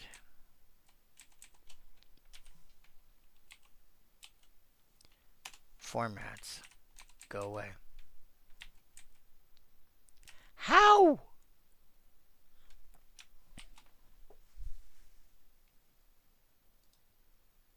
Conditional formatting.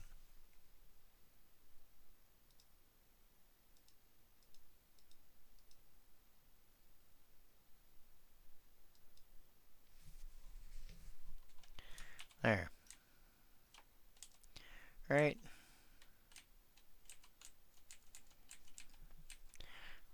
And this should be 3. I want to put 1.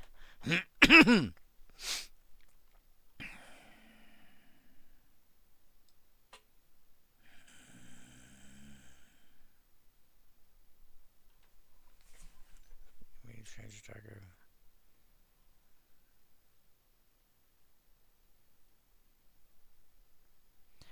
Maybe sinking a stupor. Yeah, I think sinking a super.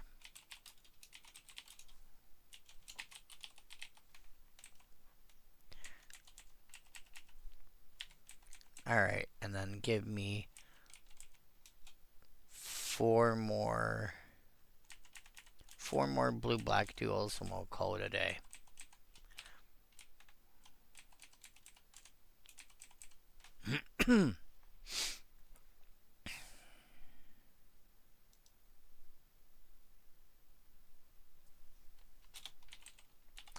ID equal Demir. Whoops.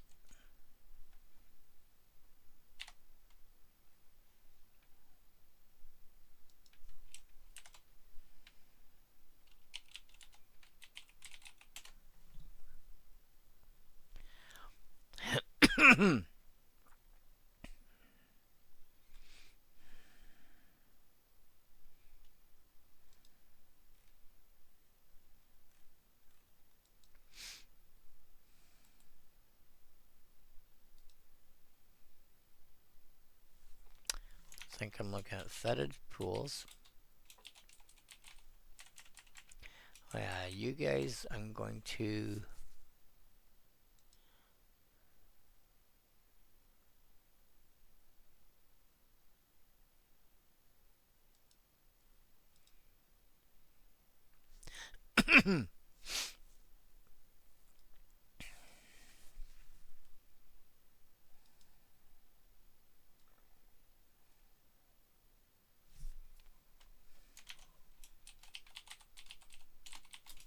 Restless Reef.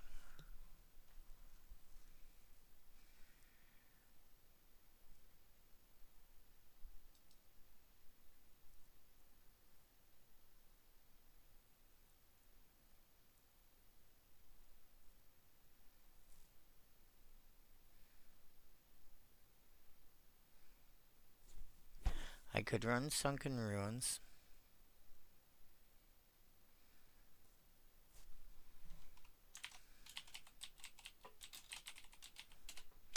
And, I don't know, Waterfront District? Nah. Oh.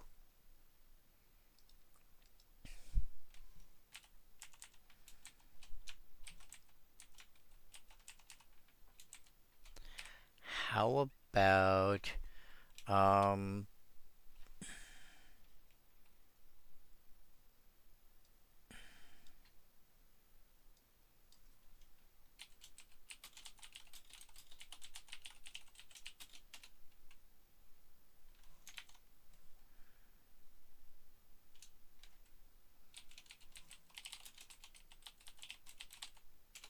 holdout settlement?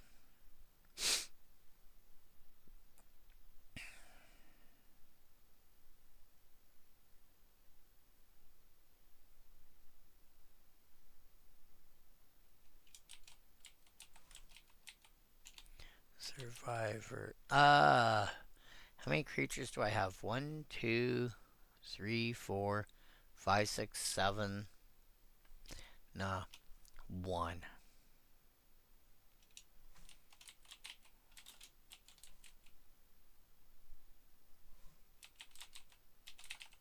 There we go.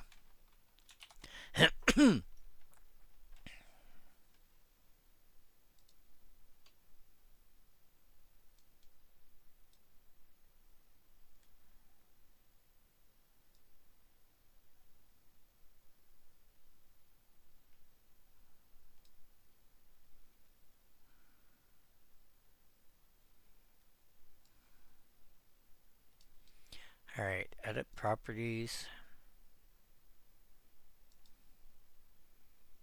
Turn this into commander. I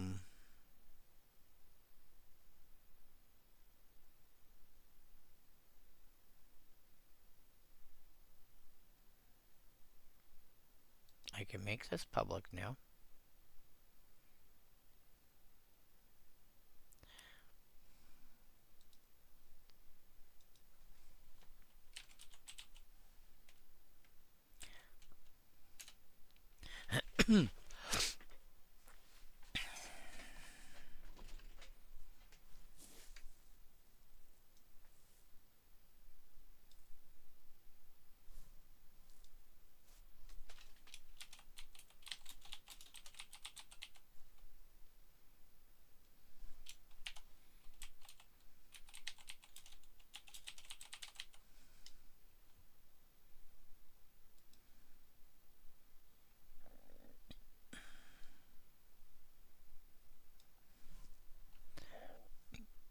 Actually,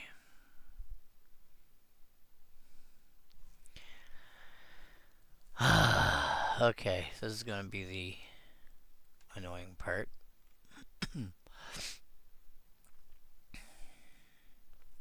Oh, that's not so bad.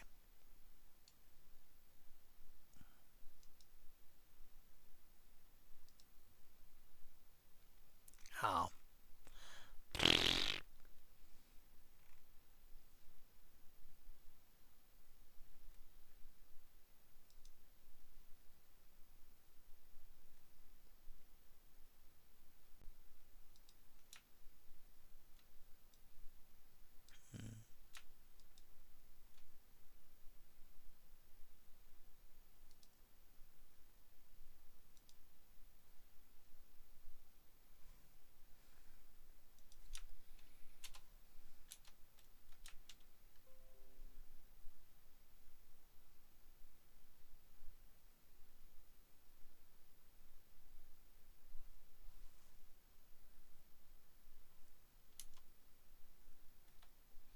There.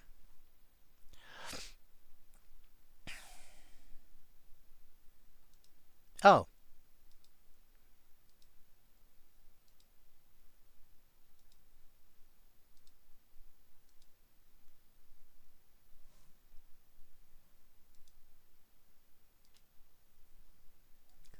Bloodline.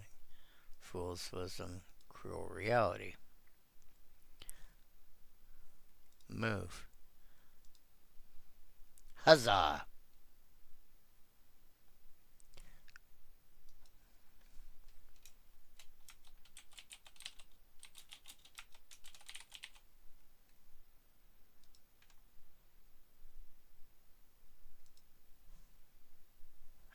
To obsession.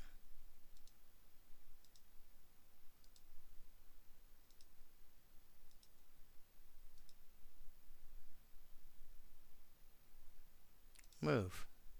Cards.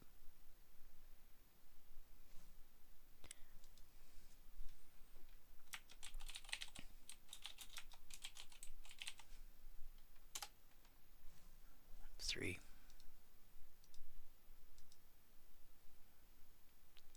Move. Bodies.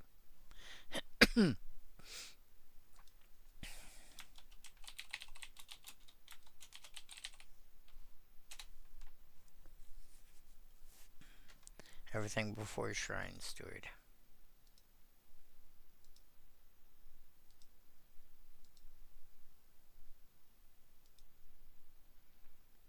Move. Other. Um,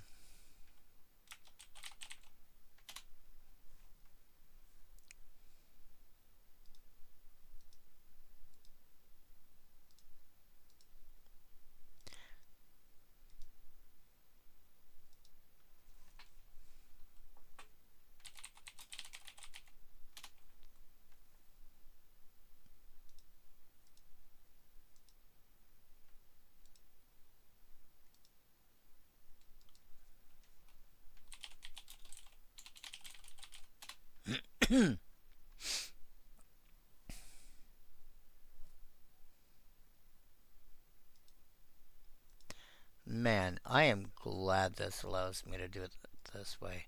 I thought I had to do them all manually. Move to spot removal.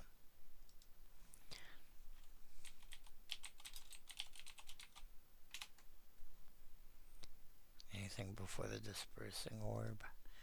And it kept them all in the same order I had them typed in. Move. And then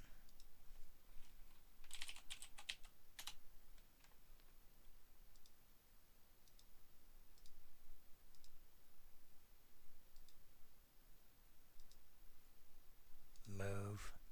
Bounce.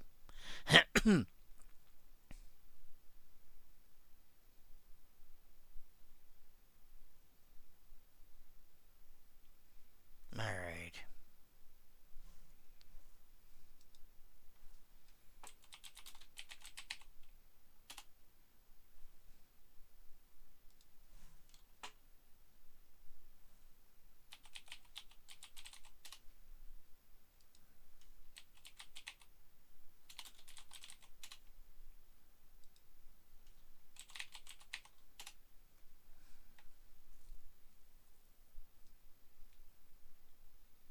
I can jump all the way down here.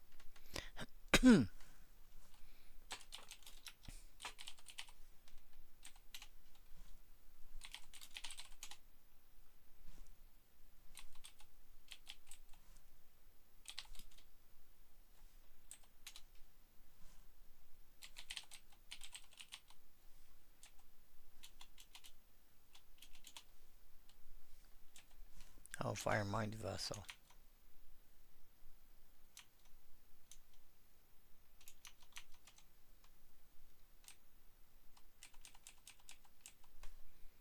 F2.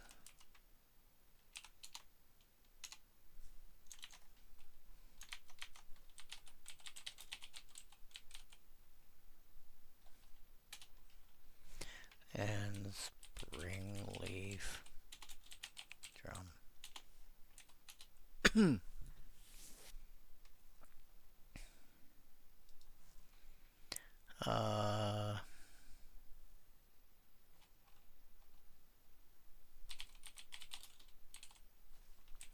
Hold out settlement. Public. Thoroughfare. Crumbling. Necropolis. Processes. Catacombs. Xander's Lounge.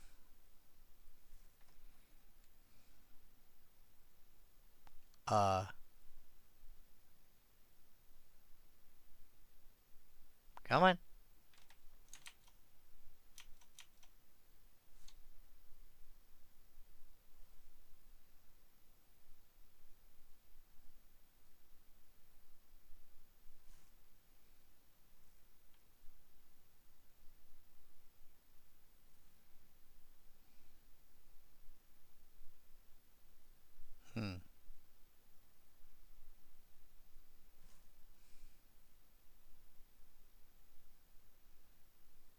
There you go.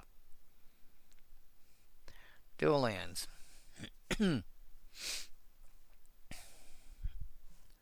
Oh, yeah.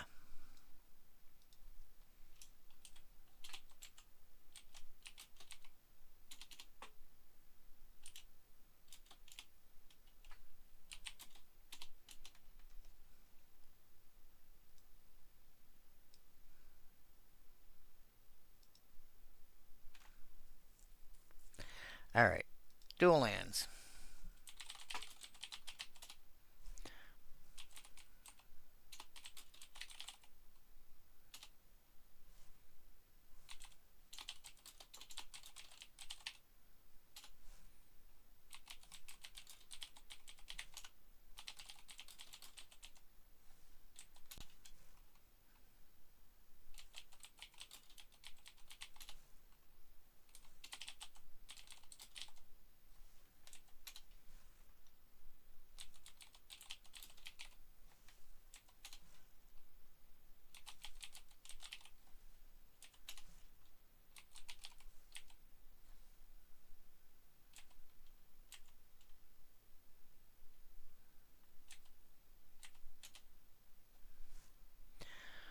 Is that right? 5. Yeah, 10.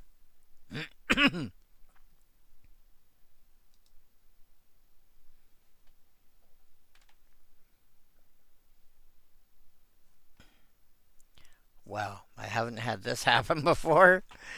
Valakut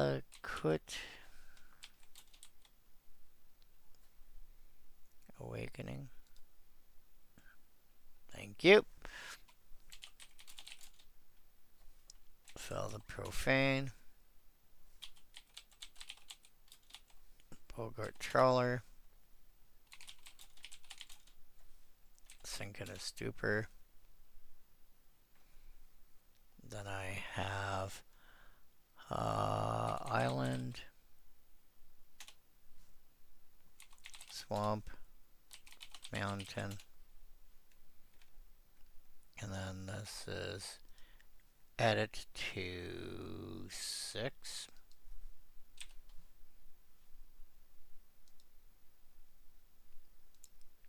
Actually, I don't even have to do it that way.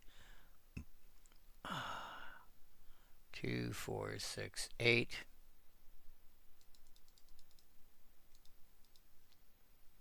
And then 5.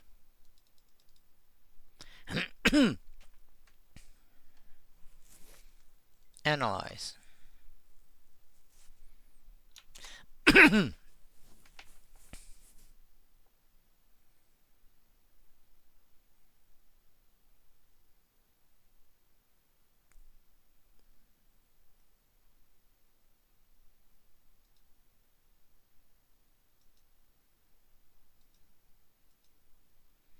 Yeah, so this is pretty close to what my breakdown is. I've got a little less black mana, but I think this goes by, yeah, I show colorless mana. 67% of my mana is colorless. So out of that, so this is 33%. So 14 out of 33 would be 42. Actually, was that? Yeah. That's what these numbers are. Card trait distribution. 52% of my cards are spells. Most of them are enchantments. But,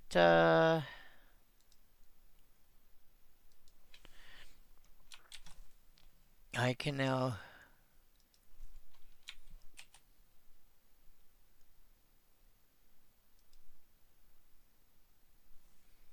Huzzah! Whee! I am done! Happy, happy, joy, joy!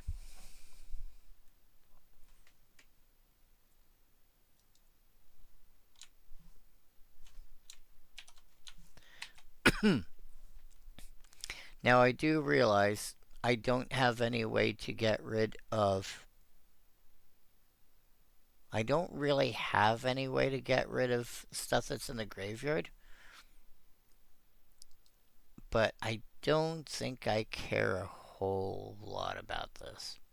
But in the meantime,